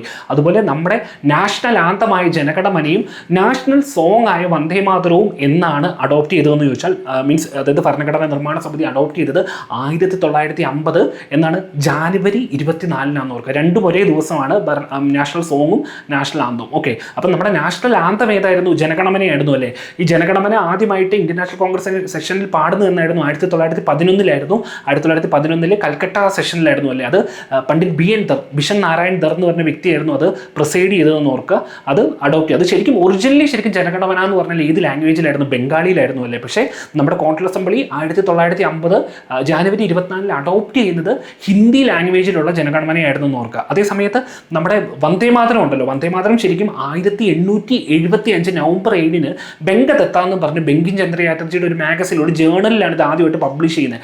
അതിൻ്റെ 150-ാം വാർഷികമായിരുന്നു നമ്മൾ 2025 നവംബർ 7-ന് സെലിബ്രേറ്റ് ചെയ്തെന്ന് ഓർക്കുക. അല്ലാതെ ആനന്ദമഠത്തിൽ പബ്ലിഷ് ചെയ്തതല്ലായിരുന്നു. ആനന്ദമഠത്തിൽ പബ്ലിഷ് ചെയ്യുന്നത് 1882-ലായിരുന്നു. ഓക്കെ, അത് ഓർത്തോണം. കഴിഞ്ഞ വർഷം നമ്മൾ വിപുലമായ സെലിബ്രേഷൻ ആയിരുന്നു അല്ലേ 150-ാം വാർഷികമായിട്ട് വന്ദേമാതരം സെലിബ്രേറ്റ് ചെയ്തത്. അപ്പോൾ വന്ദേമാതരം എന്ന് പറഞ്ഞാൽ സാൻസ്ക്രിറ്റ് ബംഗാളി എന്ന ലാംഗ്വേജിലായിരുന്നു അത് എഴുതിയത്. വന്ദേമാതരം എഴുതിയത് ആ ലാംഗ്വേജിലായിരുന്നു. അതുപോലെ വന്ദേമാതരം ആദ്യമായിട്ട് പാടിയ സെഷൻ ഏതായിരുന്നു ഇന്ത്യൻ നാഷണൽ കോൺഗ്രസിൻ്റെ? അത് 1896-ലെ സെഷൻ ആയിരുന്നു അല്ലേ, 96-ലെ കൽക്കട്ട സെഷനിലായിരുന്നു. അത് റഹ്മത്തുള്ള എം സയാനി ആയിരുന്നു അത് പ്രിസൈഡ് ചെയ്തത്. ആരായിരുന്നു പാടിയത്? അത് രവീന്ദ്രനാഥ് ടാഗോർ ആയിരുന്നു 1896-ലെ സെഷനിൽ അത് പാടിയതെന്ന് ഓർക്കുക. 1896-ൽ രവീന്ദ്രനാഥ് ടാഗോർ ആയിരുന്നു അത് പാടിയതെന്ന് ഓർക്കുക. അതുപോലെ ഇത്രയും കാര്യങ്ങളാണ് ഇമ്പോർട്ടൻ്റ് ആയിട്ട് നമുക്ക് പറയാനുള്ളത്. അപ്പം ഭരണഘടനാ നിർമ്മാണ സമിതിയെ പറ്റി ഏകദേശം നമ്മൾ കാര്യങ്ങളൊക്കെ നമ്മൾ ഡിസ്കസ് ചെയ്തു. അപ്പോൾ അടുത്ത ടോപ്പിക്കിലേക്ക് നമുക്ക് പോകാം. അടുത്തത് ഒളിമ്പിക്സ് ആണ് അല്ലേ. ഒളിമ്പിക്സ് സ്പോർട്സുമായിട്ട് ബന്ധപ്പെട്ട ഒളിമ്പിക്സ് ആണ്. ശരിക്കും ഒളിമ്പിക്സ് മോഡേൺ ഒളിമ്പിക്സ് ആദ്യമായിട്ട് നടക്കുന്നത് 1896-ൽ എവിടെയായിരുന്നു? ഗ്രീസിലായിരുന്നു അല്ലേ. ഏതൻസ് ഗ്രീസിലാണ് ആദ്യമായിട്ട് മോഡേൺ ഒളിമ്പിക്സ് നടക്കുന്നത് അല്ലേ. ബാരൻ പിയറി ഡി കുബർട്ടിൻ എന്ന് പറഞ്ഞ വ്യക്തിയാണ് ശരിക്കും ഒളിമ്പിക്സിൻ്റെ പിതാവ് എന്നറിയപ്പെടുന്നത് അല്ലേ. മോഡേൺ ഒളിമ്പിക്സിൻ്റെ പിതാവ് എന്നറിയപ്പെടുന്ന പിയറി ഡി കുബർട്ടിനാണ്. അദ്ദേഹം തന്നെയാണ് ഒളിമ്പിക്കിൻ്റെ ഫ്ലാഗ് ഒക്കെ ഡിസൈൻ ചെയ്യാനുള്ള ഐഡിയ ഒക്കെ കൊടുത്തത് പിയറി ഡി കുബർട്ടിനായിരുന്നു അല്ലേ, അദ്ദേഹമായിരുന്നു. ഓക്കെ, അപ്പം ഈ ആദ്യത്തെ ഒളിമ്പിക്സ് മോഡേൺ ഒളിമ്പിക്സ് ഗ്രീസിൽ നടന്നുകൊണ്ട് തന്നെ എല്ലാ ഒളിമ്പിക്സിൻ്റെയും മാർച്ച് പാസ്റ്റിൽ ഒന്നാമത് പോകുന്ന രാജ്യം ഏതായിരിക്കും? ഗ്രീസ് ആണല്ലേ. അതേസമയത്ത് ഒളിമ്പിക്സിൻ്റെ മാർച്ച് പാസ്റ്റിൽ ഏറ്റവും പുറകിൽ പോകുന്ന രാജ്യം ഏതായിരിക്കും? ഏറ്റവും ബാക്കിൽ വരുന്നത് ഹോസ്റ്റ് കൺട്രി ആയിരിക്കും. അപ്പം 2024-ലെ ഏറ്റവും പുറകിൽ വന്ന കൺട്രി ഏതാണെന്ന് ചോദിച്ചാൽ ഏതായിരിക്കും മാർച്ച് പാസ്റ്റിൻ്റെ? ഫ്രാൻസ് ആണല്ലേ. അതേസമയത്ത് 2028-ൽ ആരായിരിക്കും പുറകിൽ വരുന്നത്? അത് അമേരിക്ക ആയിരിക്കും അല്ലേ. കാരണം ലോസ് ആഞ്ചലസ് USA-ലാണ് 2028-ൽ ഒളിമ്പിക്സ് നടക്കുന്നതല്ലേ. അതുപോലെ 2032-ലാണെങ്കിൽ ബ്രിസ്ബെയിൻ ഓസ്ട്രേലിയയിലാണ് ഒളിമ്പിക്സ് നടക്കുന്നതെന്ന് ഓർക്കുക. ഓക്കെ, അപ്പം ഒളിമ്പിക്സിൻ്റെ കാര്യം പറഞ്ഞു, ഫസ്റ്റ് ഒളിമ്പിക്സിൻ്റെ കാര്യം പറഞ്ഞല്ലേ. ശരിക്കും ഇന്റർനാഷണൽ ഒളിമ്പിക്സ് കമ്മിറ്റി ഉണ്ടല്ലേ, IOC ഇന്റർനാഷണൽ ഒളിമ്പിക്സ് കമ്മിറ്റി ശരിക്കും വന്നത് എന്താണെന്ന് ചോദിച്ചാൽ 1894 ജൂൺ 23-നാണ്. അതായത് ഫസ്റ്റ് ഒളിമ്പിക്സ് നടക്കുന്നതിന് 2 വർഷം മുമ്പാണ്. 1894 ജൂൺ 23-നാണ്. അതുകൊണ്ടാണ് ജൂൺ 23 നമ്മൾ എന്തായിട്ട് സെലിബ്രേറ്റ് ചെയ്യുന്നത്? ഇന്റർനാഷണൽ ഒളിമ്പിക് ഡേ ആയിട്ട് സെലിബ്രേറ്റ് ചെയ്യുന്നത്. ജൂൺ 23 സെലിബ്രേറ്റ് ചെയ്യാൻ കാരണം അതാണ്. ഇന്റർനാഷണൽ ഒളിമ്പിക് ഡേ ആയിട്ട് ജൂൺ 23 സെലിബ്രേറ്റ് ചെയ്യാനുള്ള കാരണം അതാണെന്ന് ഓർക്കുക. ജൂൺ 23 ആകാനുള്ള കാരണം. ഓക്കെ, ഇനി അടുത്തത് അതുപോലെ ഇന്റർനാഷണൽ ഒളിമ്പിക് കമ്മിറ്റിയുടെ ഇപ്പോഴത്തെ പ്രസിഡന്റ് ഒരു ആഫ്രിക്കക്കാരിയാണെന്ന് ഓർക്കുക, സിംബാബ്വെക്കാരിയാണ്. ഓക്കെ, അതും ഓർക്കുക, അതും ഇമ്പോർട്ടൻ്റ് ആണ്. ക്രിസ്റ്റി കോവൻട്രി എന്നാണ് അദ്ദേഹത്തിൻ്റെ പേര്. ക്രിസ്റ്റി കോവൻട്രി എന്നാണ് ആ വ്യക്തിയുടെ പേരെന്ന് ഓർക്കുക. ഓക്കെ, അതേസമയത്ത് ഹോണററി പ്രസിഡന്റ് ആരാണെന്ന് ചോദിച്ചാൽ പഴയ പ്രസിഡന്റാണ്. മറ്റേ ഫെൻസിങ് താരമൊക്കെ ആയ തോമസ് ബക്ക് എന്ന് പറഞ്ഞ വ്യക്തിയുണ്ടല്ലോ, ഫെൻസിങ് താരമൊക്കെ ആയിരുന്ന ജർമ്മനിക്കാരൻ.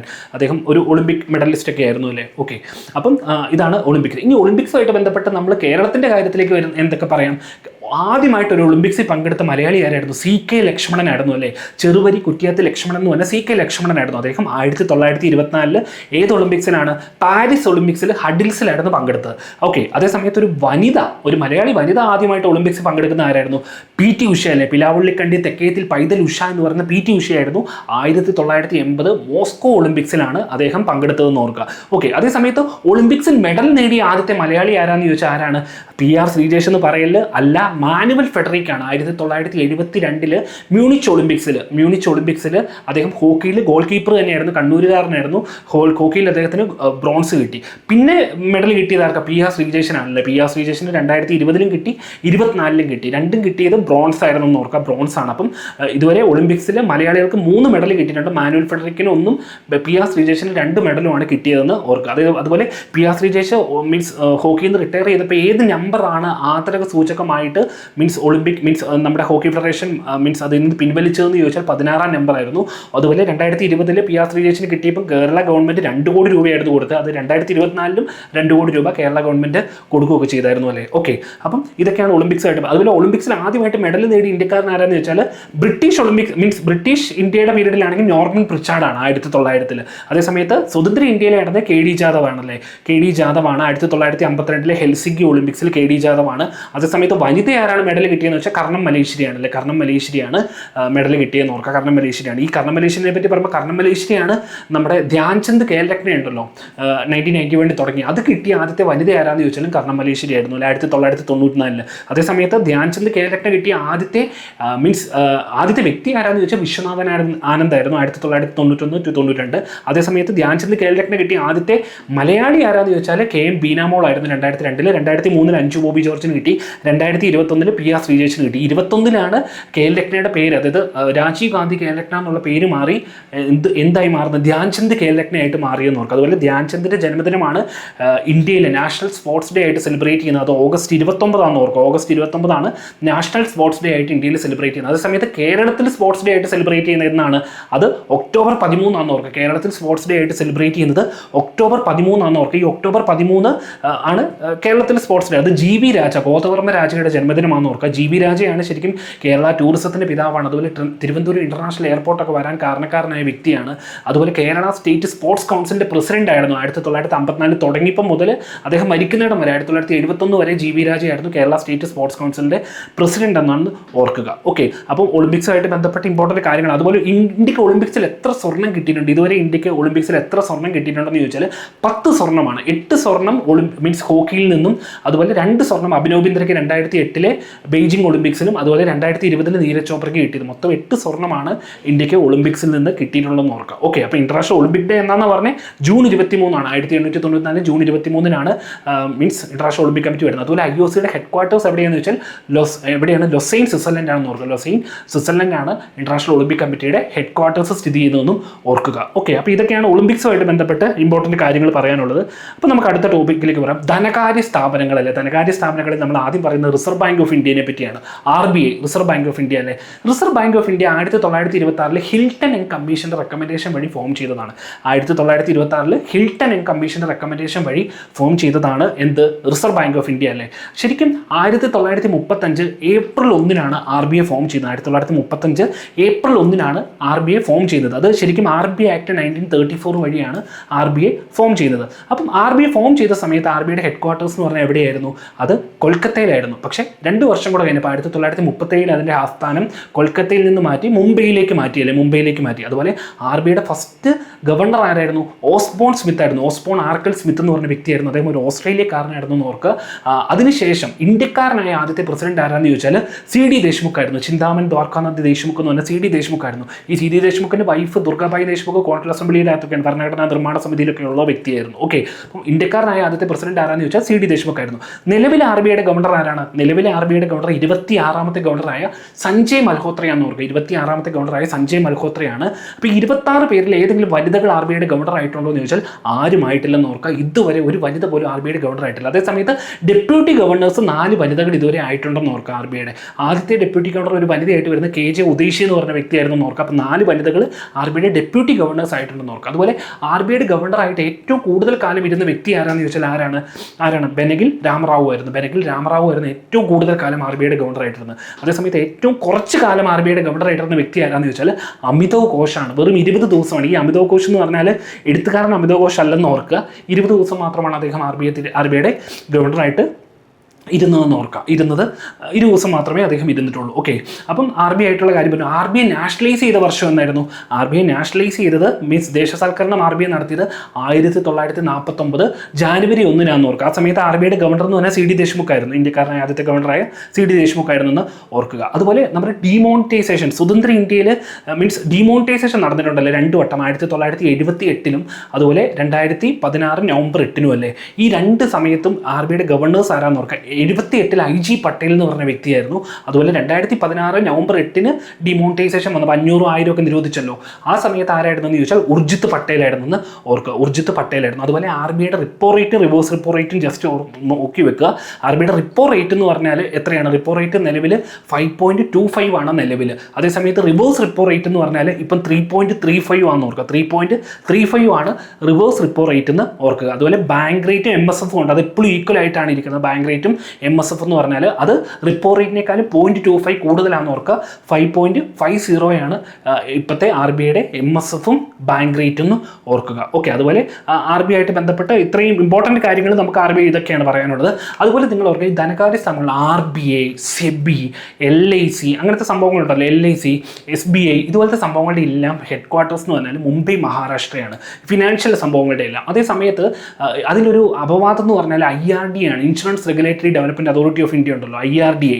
അതിൻ്റെ ഹെഡ് ക്വാർട്ടേഴ്സ് ഹൈദരാബാദ്, തെലങ്കാനയാണെന്ന് ഓർക്കുക. അത് 1999 IRD ആക്ട് 1999 വഴി വന്നതെന്ന് ഓർക്കുക. ഓക്കെ, അതിൻ്റെ മാത്രം ഹെഡ് ക്വാർട്ടേഴ്സ് എവിടെയാണ്, മീൻസ് എവിടെയാണെന്ന് പറഞ്ഞത്? അത് ഹൈദരാബാദ്, തെലങ്കാനയിലാണെന്ന് ഓർക്കുക. അത് ശരിക്കും 9th ഫയർ പ്ലാനിലാണ് വരുന്നത്. അത് ഏത് ഫയർ പ്ലാനിലാണ് വന്നതെന്ന് IRDA ചോദിച്ചിട്ടുണ്ട്. ഓക്കെ, അതുപോലെ സെബിനെ പറ്റി പറയുവാണെങ്കിൽ securities and exchange board of India ആണ് സെബി എന്ന് പറയുന്നത്. അത് 1988 വന്നത്. വന്നപ്പോൾ അതൊരു സ്റ്റാറ്റ്യൂട്ടറി ബോഡി അല്ലായിരുന്നു. 1992 4 വർഷം കൂടെ കഴിഞ്ഞപ്പോഴാണ് അതൊരു സ്റ്റാറ്റ്യൂട്ടറി ബോഡി ആയതെന്ന് ഓർക്കുക. സെബി ആക്ട് മീൻസ് 1992 വഴിയാണ് അതൊരു സ്റ്റാറ്റ്യൂട്ടറി ബോഡി ആയത്. അതിൻ്റെ ഹെഡ് ക്വാർട്ടേഴ്സ് മുംബൈ ആണെന്ന് നമ്മൾ പറഞ്ഞു. അതുപോലെ ഒരു ഇമ്പോർട്ടൻ്റ് ആയ കാര്യമാണ് ഇതിൻ്റെ സെബിയുടെ ഇപ്പോഴത്തെ ഹെഡ് ആരാന്ന് ചോദിച്ചാൽ ആരാണ്? തുഹിൻ പാണ്ഡെയാണ് ഇപ്പോൾ അതിൻ്റെ ഹെഡ് എന്ന് ഓർക്കുക. തുഹിൻ പാണ്ഡെയാണ്. SI ദേവ് എന്ന് പറഞ്ഞ വ്യക്തിയായിരുന്നു ആദ്യത്തെ ഹെഡ് എന്നും ഓർക്കുക. ഓക്കെ, സെബിയുടെ. ഓക്കെ, ഇതൊക്കെയാണ് ഇമ്പോർട്ടൻ്റ് ആയ കാര്യം. പിന്നെ SEBI മീൻസ് SBIയുടെ കാര്യം പറയുന്നത് സ്റ്റേറ്റ് ബാങ്ക് ഓഫ് ഇന്ത്യ 1921 വന്നപ്പം അതിൻ്റെ പേര് ഇമ്പീരിയൽ ബാങ്ക് ഓഫ് ഇന്ത്യ എന്നൊക്കെ ആയിരുന്നു. 55 അതിൻ്റെ പേരൊക്കെ മാറുന്നത്, സ്റ്റേറ്റ് ബാങ്ക് ഓഫ് ഇന്ത്യ എന്നുള്ള പേരൊക്കെ മാറുന്നത്. അതുപോലെ ബാങ്കുകളെ പറ്റി പറയുമ്പോൾ ഒരു കാര്യം ഓർക്കണം, ബാങ്ക് നാഷണലൈസേഷൻ ഓർക്കണം. ഇന്ത്യയിൽ ആദ്യമായിട്ട് ബാങ്ക് നാഷണലൈസേഷൻ നടക്കുന്ന 1969 ജൂലൈ 19 അതുകൊണ്ടാണ് ജൂലൈ 19 നമ്മൾ ബാങ്ക് നാഷണലൈസേഷൻ ഡേ ആയിട്ട് നമ്മൾ സെലിബ്രേറ്റ് ചെയ്യുന്നത്. അന്ന് 14 ബാങ്ക്സ് ആണ് അന്ന് നാഷണലൈസ് ചെയ്തതെന്ന് ഓർക്കുക. 14 ബാങ്ക്സ് ആണ് അന്ന് നാഷണലൈസ് ചെയ്തത്. അന്ന് പ്രധാനമന്ത്രി ആരായിരുന്നു? ഇന്ദിരാഗാന്ധി ആയിരുന്നു അല്ലേ. അതേസമയത്ത് രണ്ടാമത്തെ ബാങ്ക് നാഷണലൈസേഷൻ നടക്കുന്ന 1980 അന്ന് എത്ര ബാങ്ക്സ് ആണ് നാഷണലൈസ് ചെയ്തത്? അന്ന് 6 ബാങ്ക്സ് ആയിരുന്നു നാഷണലൈസ് ചെയ്തത്. അതുപോലെ ഓർക്കണം, നിലവിൽ ഇപ്പോൾ ഇന്ത്യയിൽ എത്ര നാഷണലൈസ്ഡ് ബാങ്ക്സ് ഉണ്ടെന്ന് ചോദിച്ചാൽ 12 നാഷണലൈസ്ഡ് ബാങ്ക്സ് ആണ് നിലവിൽ ഇന്ത്യയിൽ ഉള്ളതെന്ന് ഓർക്കുക. 12 നാഷണലൈസ്ഡ് ബാങ്ക്സ് ആണ് ഇന്ത്യയിൽ നിലവിലുള്ളതെന്ന് ഓർക്കുക. അതുപോലെ RBI നാഷണലൈസ് ചെയ്തത് എന്നാന്ന് പറഞ്ഞാൽ 1949 reserve bank of India nationalise ചെയ്തത്. ഓക്കെ, അപ്പം ഇതൊക്കെയാണ് അതുമായിട്ട് ബന്ധപ്പെട്ട് ഇമ്പോർട്ടൻറ്റ് കാര്യങ്ങൾ പറയാനുള്ളത്. അപ്പോൾ അടുത്ത ടോപ്പിക്കിലേക്ക് നമുക്ക് പോകാം. അടുത്ത ടോപ്പിക്ക് മലയാള സിനിമയാണ് അല്ലേ. മലയാള സിനിമയാണ്. ശരിക്കും മലയാളത്തിലെ ആദ്യത്തെ സിനിമ ഏതാണ്? 1928 പുറത്തിറങ്ങിയ ഏതാണ്? വിക്കത്ത കുമാരനാണല്ലേ. വിക്കത്ത കുമാരനാണ് അത് ഡയറക്റ്റ് ചെയ്തതും പ്രൊഡ്യൂസ് ചെയ്തതും അതിലൊക്കെ അഭിനയിച്ച ആരായിരുന്നു? JC Daniel, Joseph Chellaiah Daniel Nadar എന്ന് പറയുന്നത് JC ഡാനിയൽ ആയിരുന്നു അല്ലേ. അദ്ദേഹത്തിൻ്റെ ട്രാവൻകൂർ നാഷണൽ പിക്ചേഴ്സ് ആണ് അത് പ്രൊഡ്യൂസ് ചെയ്തത്.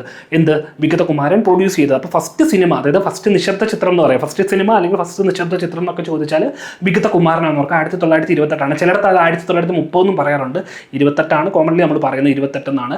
ഓക്കെ, അതേസമയത്ത് മലയാളത്തിലെ ആദ്യത്തെ ശബ്ദ സിനിമ ഏതാണെന്ന് ചോദിച്ചാൽ അതിന് ശേഷം 10 വർഷം കൂടെ 1938 ഇറങ്ങിയ ബാലനായിരുന്നു. ബാലൻ്റെ ഡയറക്ടർ S നൊട്ടാനി എന്ന് പറഞ്ഞ വ്യക്തിയായിരുന്നു. ബാലനാണ് അതിന് കഥ എഴുതിയത്. ആരായിരുന്നു തിരക്കഥ? ഇത് മുതുകുളം രാഘവൻ പിള്ളയൊക്കെ ആയിരുന്നു ഈ ബാലന് തിരക്കഥ എഴുതിയത്. മുതുകുളം സംഭാഷണമൊക്കെ എഴുതിയത് മുതുകുളം രാഘവൻ പിള്ളയായിരുന്നു. അതുപോലെ പിന്നെ ചോദിക്കാൻ പറ്റുന്നതാണ് മലയാളത്തിലെ ആദ്യത്തെ കളർ സിനിമ ഏതാണെന്ന്. 1961 പുറത്തിറങ്ങിയ ഏതായിരുന്നു? കണ്ടം വെച്ച കോട്ടയായിരുന്നു മലയാളത്തിലെ ആദ്യത്തെ കളർ സിനിമ എന്ന് ഓർക്കുക. കളർ സിനിമ കണ്ടം വെച്ച കോട്ടയായിരുന്നു. അതുപോലെ മലയാളത്തിലെ ഏറ്റവും വലിയ സിനിമയ്ക്ക് കൊടുക്കുന്ന ഏറ്റവും പരമോന്നത ബഹുമതി ഏതാണ്? JC ഡാനിയൽ അവാർഡാണല്ലേ. JC ഡാനിയൽ അവാർഡാണെന്ന് ഓർക്കുക.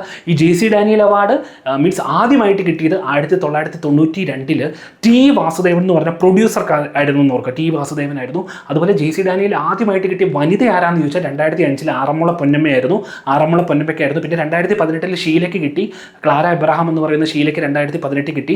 അതിനുശേഷം ലേറ്റസ്റ്റ് ആയിട്ട് ഇപ്പോൾ ആർക്കാണ് കിട്ടിയത്? 2024 കിട്ടിയത് ശാരദയ്ക്കാന്ന് ഓർക്കുക. സരസ്വതി ദേവി എന്നറിയപ്പെടുന്ന ശാരദയ്ക്കാണ്. അപ്പോൾ ശാരദ എത്രാമത്തെ വനിതയാണ് JC ഡാനിയൽ കിട്ടുന്ന വനിത എത്രാമത്തെയാണെന്ന് ചോദിച്ചാൽ 3ാമത്തെ വനിതയാണെന്ന് ഓർക്കുക. 3ാമത്തെ വനിതയാണ് ശാരദ. അപ്പോൾ ആദ്യമായിട്ട് 1992 കൊടുത്തത് ടി വാസുദേവൻ എന്ന് പറഞ്ഞ പ്രൊഡ്യൂസർക്കാണ് JC ഡാനിയൽ അവാർഡ് ആദ്യമായിട്ട് കൊടുത്തതെന്ന് ഓർക്കുക. ആദ്യമായിട്ട് കൊടുത്തത് JC ഡാനിയൽ അവാർഡ് അദ്ദേഹത്തിനായിരുന്നു. ഓക്കെ, അപ്പോൾ മലയാള സിനിമയെ പറ്റി നമ്മൾ പറഞ്ഞു.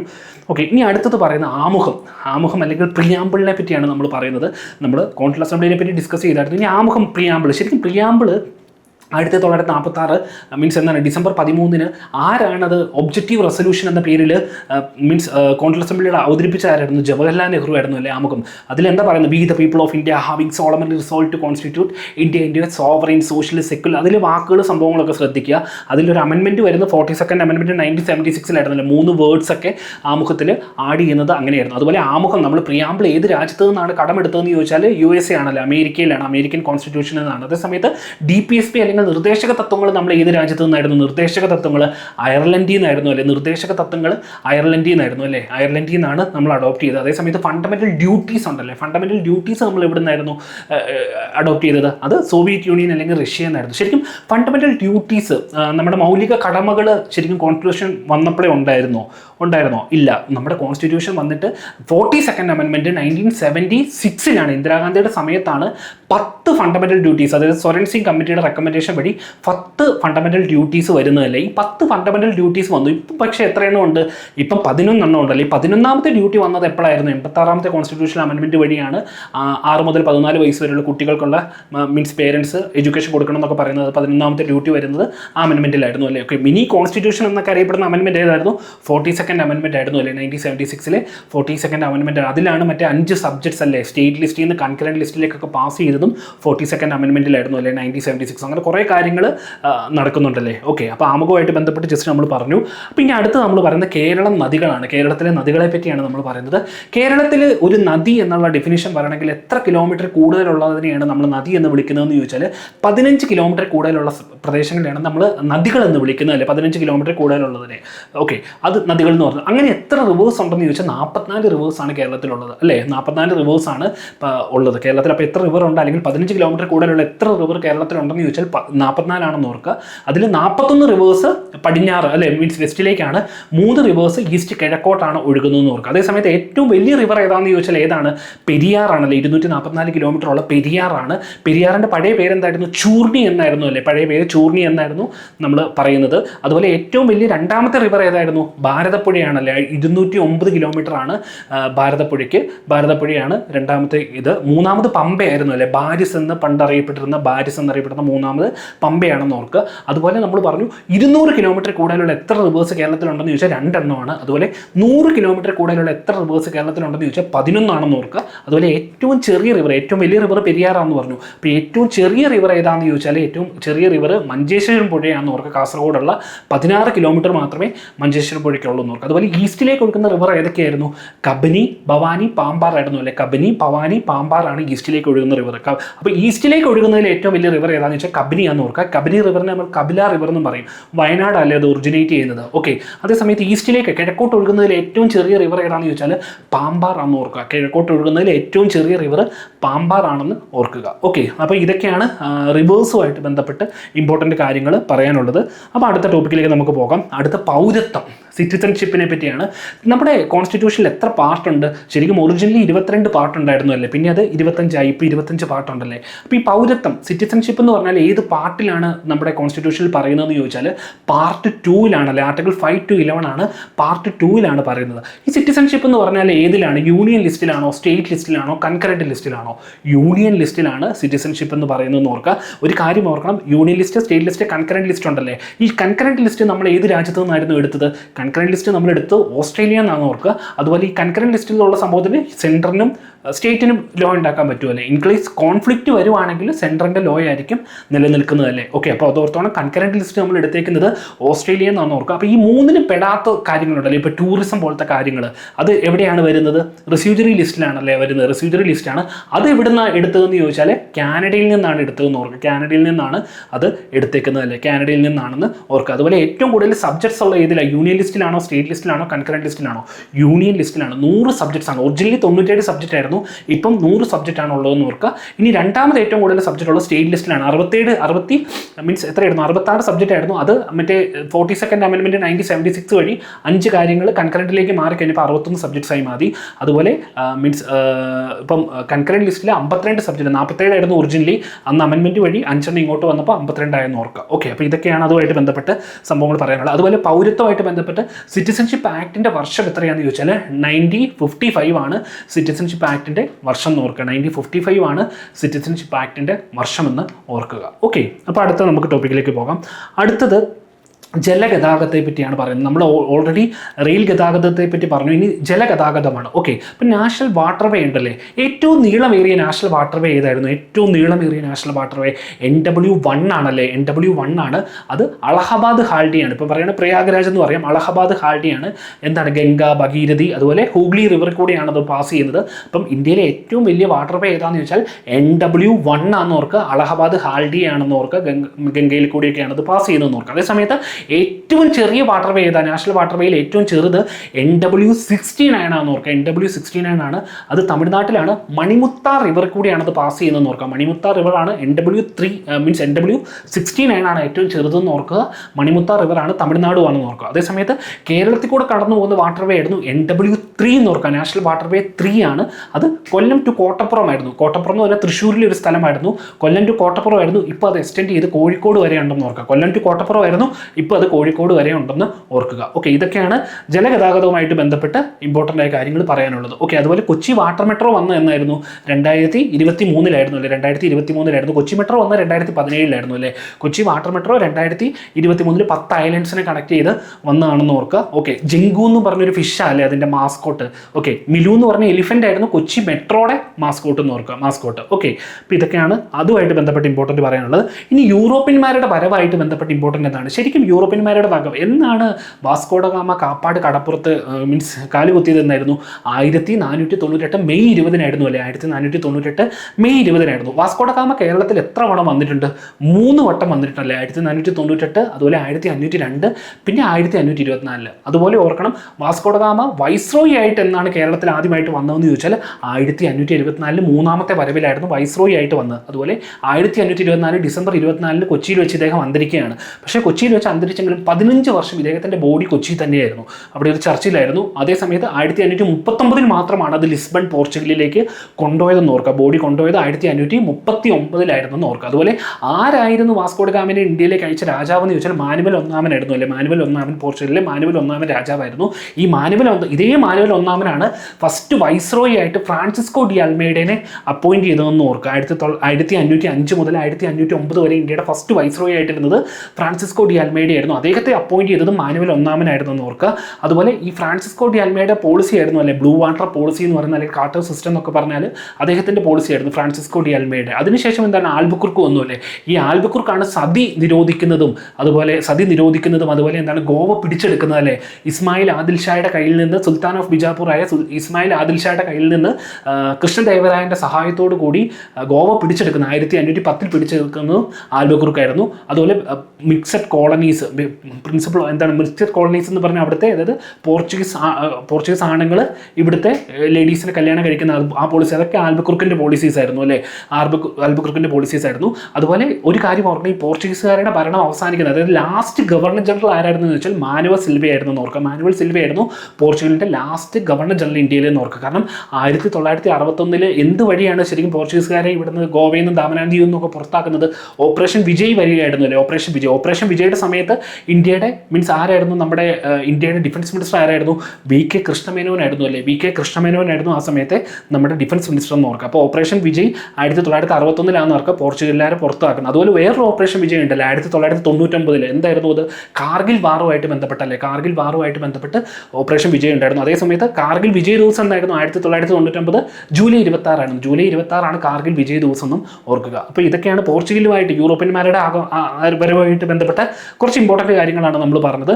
അപ്പം അത് ജസ്റ്റ് ആ വർഷങ്ങളൊക്കെ ഒന്ന് ജസ്റ്റ് ഓർക്കാൻ ശ്രമിക്കുക. ഓക്കെ, അപ്പോൾ അടുത്ത് നമ്മൾ പറയുന്നത് ഭരണഘടനാ സ്ഥാപനങ്ങളും അവയുടെ ചുമതലകളെ പറ്റിയാണ്. ഭരണഘടനാ സ്ഥാപനങ്ങളെ പറ്റിയാണ് പറയുന്നത്.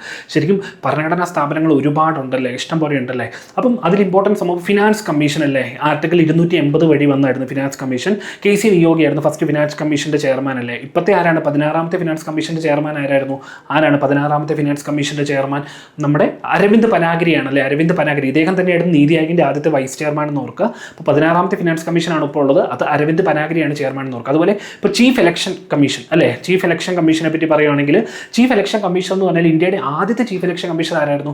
സുകുമാർ സെൻ ആയിരുന്നു അല്ലേ. സുകുമാർ സെൻ ആയിരുന്നു ഇന്ത്യയുടെ ചീഫ് ഇലക്ഷൻ കമ്മീഷണർ ആദ്യത്തേത്. ഓക്കെ, അതൊരു കോൺസ്റ്റിറ്റ്യൂഷണൽ ബോഡിയാണല്ലേ, ആർട്ടിക്കിൾ 324 പ്രകാരം വന്നതാണല്ലേ. ഓക്കെ, അപ്പം ചീഫ് ഇലക്ഷൻ കമ്മീഷണർ ശരിക്കും ഒറിജിനലി നമുക്ക് ഒരു ചീഫ് ഇലക്ഷൻ കമ്മീഷണർ ഉണ്ടായിരുന്നുള്ളൂ അല്ലേ. പക്ഷേ അത് നമ്മൾ 61st കോൺസ്റ്റിറ്റ്യൂഷണൽ അമെൻമെൻറ്റ് 1988 വഴി എന്ത് സംഭവിച്ചു?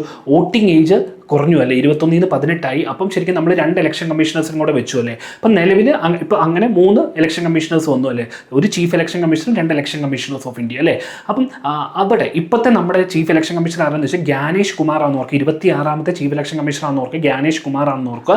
അപ്പോൾ ഒരു കാര്യം ഓർക്കണം, ഇവരുടെ റിട്ടയർമെൻറ്റ് ഏജ് എത്രയാണ്?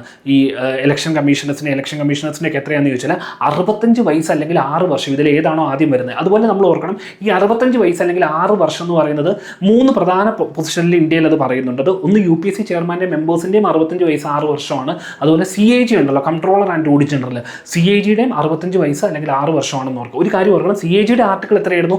ആർട്ടിക്കിൾ 148 ആയിരുന്നു അല്ലേ. ആർട്ടിക്കിൾ 148 ആയിരുന്നു controller and audit general. Guardian of the public person എന്നൊക്കെ അറിയപ്പെടുന്ന ഇദ്ദേഹമായിരുന്നു. B നരഹരി റാവു ആയിരുന്നു ഇന്ത്യയുടെ ആദ്യത്തെ CAG എന്ന് ഓർക്കുക. ഇന്ത്യയുടെ ആദ്യത്തെ CAG അദ്ദേഹമായിരുന്നു. അതുപോലെ നിലവിലെ ഇന്ത്യയുടെ CAG ആരായിരുന്നു?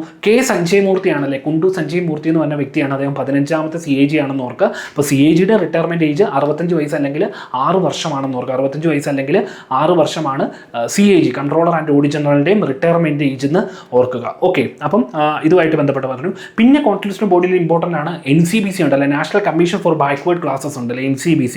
അത് NCBC ആക്ട് 1993 വഴി വന്നതാണ് NCBC എന്ന് പറഞ്ഞാൽ. ശരിക്കും അതൊരു വന്ന സമയത്ത് ഒരു സ്റ്റാറ്റ്യൂട്ടറി ബോഡിയായിരുന്നു. പക്ഷേ 102ാമത്തെ കോൺസ്റ്റിറ്റ്യൂഷണൽ അമെൻമെൻറ്റ് 2018 അതൊരു കോൺസ്റ്റിറ്റ്യൂഷണൽ ബോഡിയായിട്ട് മാറി. NCBC എന്ന് പറയുന്നത് അതൊരു കോൺസ്റ്റിറ്റ്യൂഷണൽ ബോഡിയായിട്ട് മാറിയത് 2018 102ാമത്തെ അമെൻമെൻറ്റ് വഴിയാണ്. അങ്ങനെ ആർട്ടിക്കിൾ 338B വന്നു. 338B.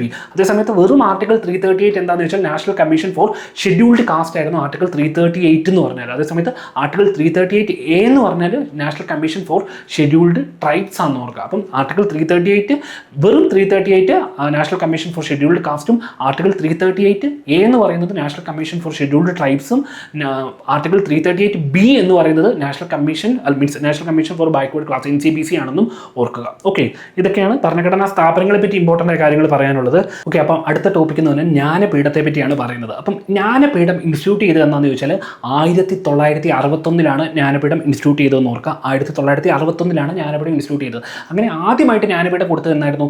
1965 അല്ലേ. 65 ആദ്യമായിട്ട് ജ്ഞാനപീഠം കൊടുത്തത്. അപ്പം ജ്ഞാനപീഠം കിട്ടിയ മലയാളികൾ എത്ര പേരുണ്ടെന്ന് ചോദിച്ചാൽ 6 പേരായിരുന്നു അല്ലേ. 6 മലയാളികൾക്കാണ് ജ്ഞാനപീഠം കിട്ടിയത്. ആദ്യമായിട്ട് ജ്ഞാനപീഠം കിട്ടിയത് ആർക്കാന്ന് ചോദിച്ചാൽ ഒരു മലയാളിക്കായിരുന്നു അല്ലേ. G ശങ്കരക്കുറുപ്പനായിരുന്നു. ഓടക്കുഴൽ എന്ന കൃതിക്കായിരുന്നു G ശങ്കരക്കുറുപ്പിന് കിട്ടിയതല്ലേ. G ശങ്കരക്കുറുപ്പിന് ഓടക്കുഴൽ എന്ന കൃതിക്കാണ് കിട്ടിയത് 1965. അതിനുശേഷം കിട്ടിയത് എന്തായിരുന്നു? 1980 ആർക്കായിരുന്നു മീൻസ് കിട്ടിയത്? SK പൊറ്റക്കാടിനായിരുന്നല്ലോ. ഒരു ദേശത്തിൻ്റെ കഥ എന്ന കൃതിക്ക് SK പൊറ്റക്കാടിനായിരുന്നു, ശങ്കരക്കുട്ടി പൊറ്റക്കാട് എന്ന് പറഞ്ഞാൽ SK പൊറ്റക്കാടിനായിരുന്നു കിട്ടിയത്. അതിനുശേഷം കിട്ടിയത് 1984 പക്ഷേ ഇവിടെ തൊട്ടൊരു കാര്യം ഓർക്കണം, 1984 ആർക്കായിരുന്നു കിട്ടിയത്? തകഴി ശിവശങ്കരപ്പിള്ളയ്ക്കായിരുന്നു അല്ലേ. പക്ഷേ ഇവിടെ തൊട്ടൊരു കാര്യം ഓർക്കണം, കൃതികൾക്കല്ല കൊടുക്കുന്നത്. കാരണം 1982 മുതൽ ജ്ഞാനപീഠം കൃതികൾക്കല്ലായിരുന്നു കൊടുക്കുന്നത്. അപ്പം ഇനി മുതൽ 1982 മുതൽ കിട്ടുന്നവർക്ക് കൃതികൾക്കല്ലെന്ന് ഓർക്കുക. അപ്പം 1984 തകഴിക്ക് കിട്ടിയത് കൃതികൾക്കൊന്നുമല്ല, സമഗ്ര സംഭാവന എന്നുള്ള രീതിയിലാണ് കൊടുക്കുന്നത്. അതിനുശേഷം 1995 MT വാസുദേവൻ നായർക്ക് കിട്ടി. അതിനുശേഷം 2007 ONV കുറുപ്പിന് കിട്ടി. അതിനുശേഷം അവസാനം 2019 അക്കിത്തം അച്യുതൻ നമ്പൂതിരിക്ക് കിട്ടിയെന്ന് ഓർക്കുക. അപ്പം ഭാരതരത്നം 6 മലയാളികൾക്കാണ് കിട്ടിയത്. അപ്പം ഞാൻ പറയുകയാണ് ഭാരതരത്നം അല്ല, ജ്ഞാനപീഠം 6 മലയാളികൾക്കാണ് കിട്ടിയതെന്ന് ഓർക്കുക. അപ്പം ഒരു കാര്യം ഓർക്കണം, ജ്ഞാനപീഠം ഏറ്റവും കൂടുതൽ കിട്ടിയത് മലയാളത്തിനാണെന്ന് പറഞ്ഞാൽ കറക്റ്റാണോ? അല്ല, ഏറ്റവും കൂടുതൽ ജ്ഞാനപീഠം കിട്ടിയിരിക്കുന്നത് ഹിന്ദി ലാംഗ്വേജിനാണെന്ന് ഓർക്കുക. 12 പേർക്കാണ് ഹിന്ദി ലാംഗ്വേജിൽ നിന്ന് കിട്ടിയിരിക്കുന്നത്. ഓക്കെ, മലയാളത്തിൽ നിന്ന് 6 പേർക്ക് മാത്രമേ കിട്ടിയിട്ടുള്ളൂ. അതേസമയത്ത് സരസ്വതി സമ്മാൻ്റെ കാര്യം ചോദിച്ചാൽ ഏറ്റവും കൂടുതൽ കിട്ടിയത് മലയാളികൾക്കായിരുന്നു. 4 പേർക്ക് സരസ്വതി സമ്മാനം മലയാളികൾക്ക് കിട്ടിയായിരുന്നു. ഓക്കെ, അപ്പം ഓർത്തോണം, ജ്ഞാനപീഠം ഏറ്റവും കൂടുതൽ കിട്ടിയത് ഹിന്ദി ലാംഗ്വേജിനാണ്, 12 എണ്ണമാണ് കിട്ടിയെന്ന് ഓർക്കുക. അതുപോലെ ഏറ്റവും ലേറ്റസ്റ്റ് ആയിട്ട് ജ്ഞാനപീഠം 2025 കിട്ടിയത് ആർക്കായിരുന്നു? അത് 60ാമത്തെ ജ്ഞാനപീഠമായിരുന്നു. ആർക്കായിരുന്നു കിട്ടിയത്? വൈരമുത്തുവിനായിരുന്നു അല്ലേ, തമിഴ്നാട്ടിൽ നിന്നുള്ള വൈരമുത്തുവിനായിരുന്നു കിട്ടിയത്. അപ്പോൾ തമിഴ്നാട്ടിൽ നിന്ന് ജ്ഞാനപീഠം കിട്ടുന്ന ആദ്യത്തെ വ്യക്തിയാണ് വൈരമുത്തു എന്ന് പറഞ്ഞാൽ കറക്റ്റാണോ? അല്ല, വൈരമുത്തു തമിഴ്നാട്ടിൽ നിന്ന് ജ്ഞാനപീഠം കിട്ടിയ 3ാമത്തെ വ്യക്തിയാണെന്ന് ഓർക്കുക. 3ാമത്തെ വ്യക്തിയായിരുന്നു വൈരമുത്തു. ഓക്കെ, അതേസമയത്ത് 2024 ആർക്കായിരുന്നു കിട്ടിയത്? 59ാമത്തെ ജ്ഞാനപീഠം വിനോദ് കുമാർ ശുക്ലയ്ക്കായിരുന്നു. അത് ഹിന്ദി ലാംഗ്വേജിലാണ്. ഛത്തീസ്ഗറിൽ നിന്നുള്ള വ്യക്തിയായിരുന്നു. ഛത്തീസ്ഗറിൽ നിന്ന് ജ്ഞാനപീഠം കിട്ടിയ ആദ്യത്തെ വ്യക്തിയായിരുന്നു വിനോദ് കുമാർ ശുക്ല എന്ന് ഓർക്കുക. ഓക്കെ, അപ്പം ഇതുവരെ ജ്ഞാനപീഠം 65 പേർക്ക് കിട്ടിയിട്ടുണ്ട്. പക്ഷെ കൊടുത്തത് 60ാമത്തെ എഡിഷൻ ആയിരുന്നു 2025 എന്ന് ഓർക്കുക. കാരണം ചില എഡിഷനിൽ 2 പേർക്കൊക്കെ കൊടുക്കാറുണ്ട് അല്ലേ, അങ്ങനെയും കൊടുക്കാറുണ്ട്. ഓക്കെ, അത് ഓർത്തോണം. അതുപോലെ ജ്ഞാനപീഠം കൊടുക്കുന്നത് ഏത് ലാംഗ്വേജിനായിരുന്നു? 22 ഷെഡ്യൂൾഡ് ലാംഗ്വേജ് ഉണ്ടല്ലേ നമ്മുടെ 8ാമത്തെ ഷെഡ്യൂളിൽ, ആ ഷെഡ്യൂൾഡ് ലാംഗ്വേജസിനാണ് ജ്ഞാനപീഠം കൊടുത്തുകൊണ്ടിരുന്നത്. പക്ഷേ 49ാമത്തെ ജ്ഞാനപീഠം മുതൽ എന്ത് ചെയ്തെന്ന് വെച്ചാൽ ഇംഗ്ലീഷിനും കൂടെ കൊടുക്കാൻ തുടങ്ങി. അങ്ങനെ ഇപ്പം ശരിക്കും 22 ഷെഡ്യൂൾഡ് ലാംഗ്വേജസിനും ഇംഗ്ലീഷിനുമാണ് ജ്ഞാനപീഠം കൊടുക്കുന്നതെന്ന് ഓർക്കുക. അതുപോലെ പോസ്റ്റ്മസ്ലി മരണശേഷം ജ്ഞാനപീഠം കൊടുക്കുമോ? ഇല്ല, അത് വെരി ഇമ്പോർട്ടൻ്റ് ആണ്. പോസ്റ്റ്മസ്ലി ജ്ഞാനപീഠം കൊടുക്കത്തില്ല, മരണശേഷം ജ്ഞാനപീഠം കൊടുക്കത്തില്ലെന്ന് ഓർക്കുക. അതുപോലെ ജ്ഞാനപീഠത്തിൻ്റെ പ്രൈസ് മണി എത്രയാണ്? 11 ലക്ഷം രൂപയാണെന്ന് ഓർക്കുക. 11 ലക്ഷം രൂപയാണ് ജ്ഞാനപീഠത്തിൻ്റെ പ്രൈസ് മണി. അപ്പോൾ ഞാൻ പറയുന്നത് ഇന്ത്യയിലെ സാഹിത്യത്തിന് കൊടുക്കുന്ന ഏറ്റവും ക്യാഷ് പ്രൈസ് ഉള്ള അവാർഡ് ഭാരതരത്ന മീൻസ് ജ്ഞാനപീഠമാണെന്ന് പറഞ്ഞാൽ കറക്റ്റ് ആണോ? അല്ല, ജ്ഞാനപീഠമല്ല, അത് സരസ്വതി സമ്മാനാണെന്ന് ഓർക്കുക. 15 ലക്ഷം രൂപയാണ് സരസ്വതി സമ്മാൻ കൊടുക്കുന്നത്. കെ ബിർള ഫൗണ്ടേഷൻ കൊടുക്കുന്നതാണ്. അത് 15 ലക്ഷം രൂപയാണെന്ന് ഓർക്കുക. അതേസമയത്ത് പണ്ട് അത് JCB പ്രൈസ് ആയിരുന്നു 25 ലക്ഷം. പക്ഷേ JCB പ്രൈസ് ഇപ്പോൾ അത് ക്യാൻസൽ ചെയ്തു, അത് നിർത്തി കളഞ്ഞു. അതുകൊണ്ട് ഇപ്പം നിലവിൽ ഏറ്റവും കൂടുതൽ ക്യാഷ് പ്രൈസ് ഉള്ള അവാർഡ് ഏതെന്ന് വെച്ചാൽ സരസ്വതി സമ്മാനാണ്, ലിറ്ററേച്ചറിന് കൊടുക്കുന്നത്. ഓക്കെ, അതുപോലെ ജ്ഞാനപീഠം ഞാൻ പറഞ്ഞു. ഓക്കെ, ജ്ഞാനപീഠം ഇംഗ്ലീഷിനും മീൻസ് 22 ഷെഡ്യൂൾഡ് ലാംഗ്വേജസിന് കൊടുക്കുന്നതെന്ന് പറഞ്ഞു. ഓക്കെ, ഇതുവരെ 65 പേർക്കാണ് കിട്ടിയെന്ന് പറഞ്ഞു. ഏറ്റവും ലേറ്റസ്റ്റ് ആയിട്ട് ഇപ്പം വൈരമുത്തുവിന് കിട്ടിയെന്ന് പറഞ്ഞു. അപ്പോൾ 6 മലയാളികൾക്ക് ജ്ഞാനപീഠം കിട്ടിയിട്ടുണ്ടെന്നും ഓർക്കുക. ഓക്കെ, ആദ്യമായിട്ട് കിട്ടിയ വനിത ആരായിരുന്നു? ആശാപൂർണാദേവി ആയിരുന്നു അല്ലേ. ആശാപൂർണാദേവിക്കാണ് ആദ്യമായിട്ട് ഒരു വനിതയ്ക്ക് ജ്ഞാനപീഠം കിട്ടിയെന്ന് ഓർക്കുക. അത് അദ്ദേഹത്തിൻ്റെ കൃതി പ്രഥമ പ്രതി ശ്രുതി എന്ന് പറഞ്ഞ കൃതിക്കൊക്കെ ആയിരുന്നു അന്ന് ജ്ഞാനപീഠം കിട്ടിയതെന്ന് ഓർക്കുക. ഓക്കെ, അപ്പോൾ ഇതൊക്കെയാണ് ജ്ഞാനപീഠവുമായിട്ട് ബന്ധപ്പെട്ട് ഇമ്പോർട്ടൻറ്റ് പറയാനുള്ളത്. ഇനി അടുത്ത് പറയുന്നത് ഇന്ത്യൻ നാഷണൽ കോൺഗ്രസിൻ്റെ രൂപീകരണവുമായിട്ട് ബന്ധപ്പെട്ടാണ്. ഇന്ത്യൻ നാഷണൽ കോൺഗ്രസ് അല്ല, INC ഫോം ചെയ്തത് 1885 എന്നാണ്, ഡിസംബർ 28 അല്ലേ. ആരാണ് founder? AO Hume, Allan Octavian Hume എന്ന് പറഞ്ഞാൽ AO ഹ്യൂം ആയിരുന്നു അല്ലേ. ഈ AO ഹ്യൂം ഇന്ത്യയിൽ എന്തിൻ്റെയോ പിതാവെന്ന് അറിയപ്പെടുന്നല്ലേ, ഇന്ത്യൻ ഓർണിത്തോളജി, അതായത് ഫാദർ ഓഫ് ഇന്ത്യൻ ഓർണിത്തോളജി എന്ന് അദ്ദേഹം അറിയപ്പെടാറുണ്ട്. ഇന്ത്യൻ പക്ഷിശാസ്ത്രത്തിൻ്റെ പിതാവെന്ന് AO ഹ്യൂം അറിയപ്പെടാറുണ്ടല്ലേ. അതുപോലെ ഇന്ത്യൻ നാഷണൽ കോൺഗ്രസിൻ്റെ ഫസ്റ്റ് മീറ്റിംഗ് നടന്ന എവിടെയായിരുന്നു? ഗോകുൽദാസ് തേജ്പാൽ സാൻസ്കൃത് കോളേജിലായിരുന്നു അല്ലേ, മുംബൈയിലായിരുന്നു, ബോംബെയിലായിരുന്നു നടന്നത്. ഫസ്റ്റ് പ്രസിഡന്റ് ആരായിരുന്നു? WC ബാനർജി ആയിരുന്നു, രമേശ് ചന്ദ്ര ബാനർജി ആയിരുന്നു. അതിൽ 72 പേരായിരുന്നു ഒന്ന് പങ്കെടുത്തത്. അതിൽ പങ്കെടുത്ത ഒരു മലയാളി ആരായിരുന്നു? ബാരിസ്റ്റർ GP പിള്ളയായിരുന്നു അല്ലേ. ബാരിസ്റ്റർ GP പിള്ളയായിരുന്നു ആ സമ്മേളനത്തിൽ പങ്കെടുത്ത ആദ്യത്തെ സമ്മേളനത്തിൽ പങ്കെടുത്ത മലയാളി എന്ന് ഓർക്കുക. ഓക്കെ, അങ്ങനെ ഫസ്റ്റ് മീറ്റിങ്ങിനെ പറ്റി നമ്മൾ പറഞ്ഞു. ഒരേ ഒരു മലയാളിയാണ് INCയുടെ പ്രസിഡന്റ് ആയിട്ടുള്ളത്. ആരായിരുന്നു? 1897 C ശങ്കരൻ നായർ ആയിരുന്നു അല്ലേ. ചേറ്റൂർ ശങ്കരൻ നായരാണ് 1897 എന്ന് ഓർക്കുക. അമരാവതി സെഷൻ ആയിരുന്നു അത്. അദ്ദേഹം എഴുതിയ ബുക്കായിരുന്നു അല്ലേ ഗാന്ധിയും അരാജകത്വവും, ഗാന്ധി ആൻഡ് അനാർക്കി എന്നൊരു ബുക്കൊക്കെ അദ്ദേഹം എഴുതിയായിരുന്നു അല്ലേ. ഓക്കെ, ചേറ്റൂർ ശങ്കരൻ നായർ എന്ന് പറഞ്ഞാൽ C ശങ്കരൻ നായർ. അതുപോലെ ഒരു ആദ്യമായിട്ടൊരു INCയുടെ പ്രസിഡന്റായി വനിത ആരാന്ന് ചോദിച്ചാൽ ആരായിരുന്നു? 1917 ആരായിരുന്നു? ആനി ബസന്ത് ആണെന്ന് ഓർക്കുക. കൽക്കട്ട സെഷൻ ആയിരുന്നു 1917. അതേസമയത്ത് INCയുടെ പ്രസിഡന്റായ ആദ്യത്തെ ഇന്ത്യൻ വനിത ആരാന്ന് ചോദിച്ചാൽ സരോജിനി നായിഡു ആയിരുന്നു. 1925 കാൺപൂർ സെഷൻ ആയിരുന്നു അല്ലേ. 1925 കാൺപൂർ സെഷൻ സരോജിനി നായിഡു ആയിരുന്നു പ്രസിഡന്റ് ചെയ്തത്. പിന്നെ നെല്ലി സെൻ ഗുപ്ത ആയിട്ടുണ്ട് 1933 സെഷനിൽ നെല്ലി സെൻ ഗുപ്ത ആയിട്ടുണ്ട്. ഗാന്ധി ഇന്ത്യൻ നാഷണൽ കോൺഗ്രസിന്റെ പ്രസിഡന്റ് ആയിട്ടുണ്ടോ? ആയിട്ടുണ്ട്. അത് 1924 ബെൽഗാം സെഷൻ ആണെന്ന് ഓർക്കുക. കർണാടകയിലെ ബെൽഗാം സെഷനിലാണ് ഗാന്ധി INCയുടെ പ്രസിഡന്റ് ആയതെന്ന് ഓർക്കുക. ഗാന്ധി INCയുടെ പ്രസിഡന്റ് ആയത് 1924 ബെൽഗാം സെഷനാണ്. അതിനുശേഷം 10 വർഷം കൂടെ കഴിഞ്ഞപ്പോൾ ഗാന്ധി ഇന്ത്യൻ നാഷണൽ കോൺഗ്രസിൽ നിന്ന് രാജിവെച്ചായിരുന്നു. അത് ഏത് വർഷമായിരുന്നു?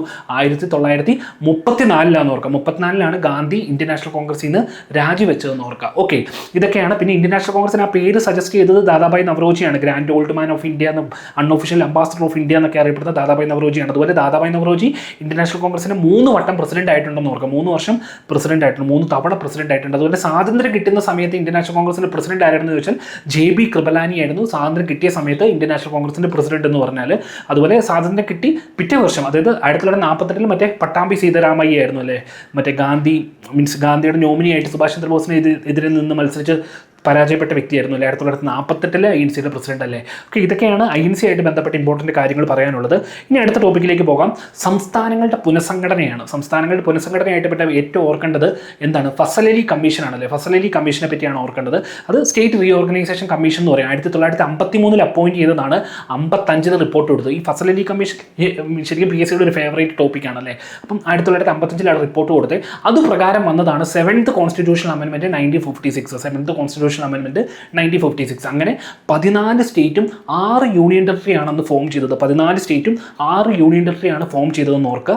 അങ്ങനെ ഫോം ചെയ്തല്ലോ. കേരളമൊക്കെ ഫോം ചെയ്തു 1956 നവംബർ 1 അപ്പോൾ ഈ ഫസൽ അലി കമ്മീഷനിൽ 3 മെമ്പേഴ്സ് ആയിരുന്നു ഉണ്ടായിരുന്നത്. ആരൊക്കെയായിരുന്നു? ഒന്ന് ഫസൽ അലി ചെയർ ചെയ്തു, പിന്നെ HN കുൻസ്രു, ഹൃദയനാഥ് കുൻസ്രു എന്ന് പറഞ്ഞാൽ HN കുൻസ്രു ഉണ്ടായിരുന്നു, പിന്നെ KM പണിക്കർ ഉണ്ടായിരുന്നല്ലേ. ഇവർ 3 പേരുമായിരുന്നു ഫസൽ അലി കമ്മീഷനിലെ മെമ്പേഴ്സ് എന്ന് ഓർക്കുക. അപ്പോൾ ഫസൽ അലി കമ്മീഷനിൽ അംഗമായിരുന്ന മലയാളി ആരാണെന്ന് ചോദിച്ചാൽ KM പണിക്കരാണെന്ന് ഓർക്കുക. ഈ KM പണിക്കറിന് ഒരുപാട് റെക്കോർഡ് ഉണ്ടല്ലേ. കേരള സാഹിത്യ അക്കാദമിയുടെ ആദ്യത്തെ പ്രസിഡന്റ് ആരാന്ന് ചോദിച്ചാൽ KM പണിക്കരായിരുന്നു. അതുപോലെ രാജ്യസഭയിലേക്ക് പ്രസിഡന്റിന് 250 പേരിൽ 12 പേരെ പ്രസിഡന്റിന് നോമിനേറ്റ് ചെയ്യാൻ പറ്റുമല്ലേ. അങ്ങനെ നോമിനേറ്റ് ചെയ്തപ്പെട്ട ആദ്യത്തെ മലയാളി ആരാന്ന് ചോദിച്ചാൽ KM പണിക്കരായിരുന്നു. അത് KM പണിക്കരായിരുന്നു. അതുപോലെ കേരള സിംഹം എന്നുള്ള ബുക്ക് എഴുതിയത് ആരാന്ന് ചോദിച്ചാൽ, പഴശ്ശിരാജനെ പറ്റി എഴുതിയത് ആരാന്ന് ചോദിച്ചാൽ അതും KM പണിക്കരായിരുന്നു അല്ലേ. അപ്പം അങ്ങനെ കുറേയേറെ കാര്യങ്ങളുണ്ട്. പിന്നെ ഈ സ്റ്റേറ്റ് റീഓർഗനൈസേഷൻ കമ്മീഷന് മുമ്പ് നമ്മൾ പറയുകയാണെങ്കിൽ SK ദർ കമ്മിറ്റി ഉണ്ട് 1948. അതിനുശേഷം JVP കമ്മിറ്റി ഉണ്ടായിരുന്നു. ജവഹർലാൽ നെഹ്റു, വല്ലഭായ് പട്ടേൽ, പട്ടാമ്പി സീതാരാമയ്യ, ഇങ്ങനെ 3 JVP കമ്മിറ്റി, അങ്ങനെ കുറേ കമ്മിറ്റീസ് ഉണ്ടായിരുന്നു. പക്ഷേ ഇതിൽ ഏറ്റവും കൂടുതൽ ഇമ്പോർട്ടൻ്റ് തന്നെ ഫസൽ അലി കമ്മീഷനാണെന്ന് ഓർക്കുക. അപ്പം നമ്മൾ ഫസൽ അലി കമ്മീഷനെ പറ്റി അതിൻ്റെ അകത്ത് പറഞ്ഞു. ഓക്കെ, അപ്പം ജസ്റ്റ് നമ്മൾ ഇപ്പം ടോപ്പിക്സ് ഏകദേശം ഞാൻ ഉദ്ദേശിച്ച ടോപ്പിക്സ് തീർന്നു. അപ്പം ജസ്റ്റ് ഒരു കാര്യം കൂടെ ഞാൻ പറയാം. നിങ്ങൾ വർഷങ്ങളും സംഭവങ്ങളും ഒന്ന് ജസ്റ്റ് അതായത് ക്രോണോളജിക്കൽ ഓർഡറിൽ ഇമ്പോർട്ടൻറ്റ് സംഭവം മലയാളി മെമ്മോറിയൽ അതെന്നായിരുന്നു 1891 ജാനുവരി 1 അല്ലേ. ആരുടെ നേതൃത്വത്തിലായിരുന്നു? ബാരിസ്റ്റർ GP പിള്ളയുടെ നേതൃത്വത്തിലായിരുന്നു. അതിൽ ആദ്യം സൈൻ ചെയ്ത് KP ശങ്കരമേനോനായിരുന്നു. അതിനുശേഷം ആരായിരുന്നു? ബാരിസ്റ്റർ GP പിള്ള, പത്മനാഭൻ, അവരൊക്കെയാണ് സൈൻ ചെയ്തത്. അത് 1891 എന്ന് പറഞ്ഞു. അല്ലാതെ മൂലം തിരുനാളിലായിരുന്നു അല്ലേ, ശ്രീമൂലം തിരുനാളിലായിരുന്നു സമർപ്പിച്ചത് മലയാളി മെമ്മോറിയൽ. എന്തായിരുന്നു മലയാളി മെമ്മോറിയൽ? അവിടെ മലയാളികൾക്ക് പ്രാതിനിധ്യം കൊടുക്കണം എന്ന് പറഞ്ഞ സംഭവമായിരുന്നു അല്ലേ. അപ്പം അതുമായിട്ടൊക്കെ ബന്ധപ്പെട്ട സംഭവങ്ങളായിരുന്നു മലയാളി മെമ്മോറിയൽ. അതിനുശേഷം എതിർ മെമ്മോറിയൽ അപ്പോൾ ആ വർഷം തന്നെ ഉണ്ടല്ലോ 1891. പിന്നെ ഈഴവ മെമ്മോറിയൽ ഉണ്ടല്ലോ 1896 ഈഴവ മെമ്മോറിയൽ ഉണ്ട്. അത് ആർക്കായിരുന്നു? മൂലം തിരുനാളിലായിരുന്നു, പൽപ്പുവിൻ്റെ നേതൃത്വത്തിൽ തന്നെയായിരുന്നു അല്ലേ. അതുപോലെ 1900 രണ്ടാമത്തെ ഈഴവ മെമ്മോറിയൽ ഉണ്ടായിരുന്നു. അത് പക്ഷേ ആർക്കായിരുന്നു സമർപ്പിച്ചത്? അത് കേഴ്സനായിരുന്നു സമർപ്പിച്ചതെന്ന് ഓർക്കുക അല്ലേ. അപ്പോൾ ആ ഒരു ടൈമിലായിരുന്നു ഇപ്പോൾ SNTP ശ്രീനാരായണ ധർമ്മപരിപാലന സംഘം എന്നായിരുന്നു 1903 അതിൽ അദ്വൈതാശ്രമം എന്നായിരുന്നു തുടങ്ങിയത്. 1913 അല്ലെ അദ്വൈതാശ്രമം തുടങ്ങിയത്. അതുപോലെ പ്രത്യക്ഷ രക്ഷാ ദൈവസഭ പൊയ്കയിൽ യോഹന്നാൻ തുടങ്ങിയത് എന്നായിരുന്നു 1909 അല്ലേ. അപ്പോൾ ആ പീരീഡിലുള്ള സംഭവങ്ങൾ കുറച്ചിപ്പോൾ മാറുമറക്കൽ സമരമാണെങ്കിലും അത് ആരാണ് ഡിക്ലെയർ ചെയ്ത രാജാവാരാണ്? ആരായിരുന്നു? ഉത്രം തിരുനാൾ മാർത്താണ്ഡവർമ്മയായിരുന്നു അല്ലേ. പണ്ടാരപ്പാട്ട പ്രൊക്ലമേഷൻ ഉണ്ടല്ലേ 1865 നടന്ന അല്ലെ ആയില്യം തിരുനാളിൻ്റെ സമയത്ത്. അപ്പോൾ അങ്ങനത്തെ സംഭവങ്ങളുടെയും ഒരു ക്രോണോളജിക്കൽ ഓർഡർ ജസ്റ്റ് ഒന്ന് നോക്കി വെക്കുക. കാരണം ഇപ്പോൾ അറേഞ്ച് ചെയ്യാനാണെങ്കിലും അങ്ങനത്തെ സംഭവങ്ങൾ ഇപ്പോൾ PSCയുടെ ഒരു പാറ്റേൺ വെച്ച് അറേഞ്ച് ചെയ്യാൻ ചോദിക്കുന്നുണ്ട്. അതുപോലെ തന്നെ ഇപ്പം നവോത്ഥാന നായകരുടെ ജന്മദിനം വെച്ചിട്ട് മീൻസ് ജന്മത്തിൻ്റെ വർഷം വെച്ചിട്ട് ക്രോണോളജിക്കൽ ഓർഡറിൽ അറേഞ്ച് ചെയ്യാൻ പറയുന്നുണ്ട്. അപ്പോൾ അങ്ങനത്തെ കാര്യങ്ങൾ നമുക്ക് സമയമില്ല. നമ്മളൊരു 1 മണിക്കൂർ എന്നാണ് നമ്മൾ ഉദ്ദേശിച്ചത്. ഇതിപ്പോൾ 1 മണിക്കൂർ കൂടുതൽ പോയിട്ടുണ്ട്.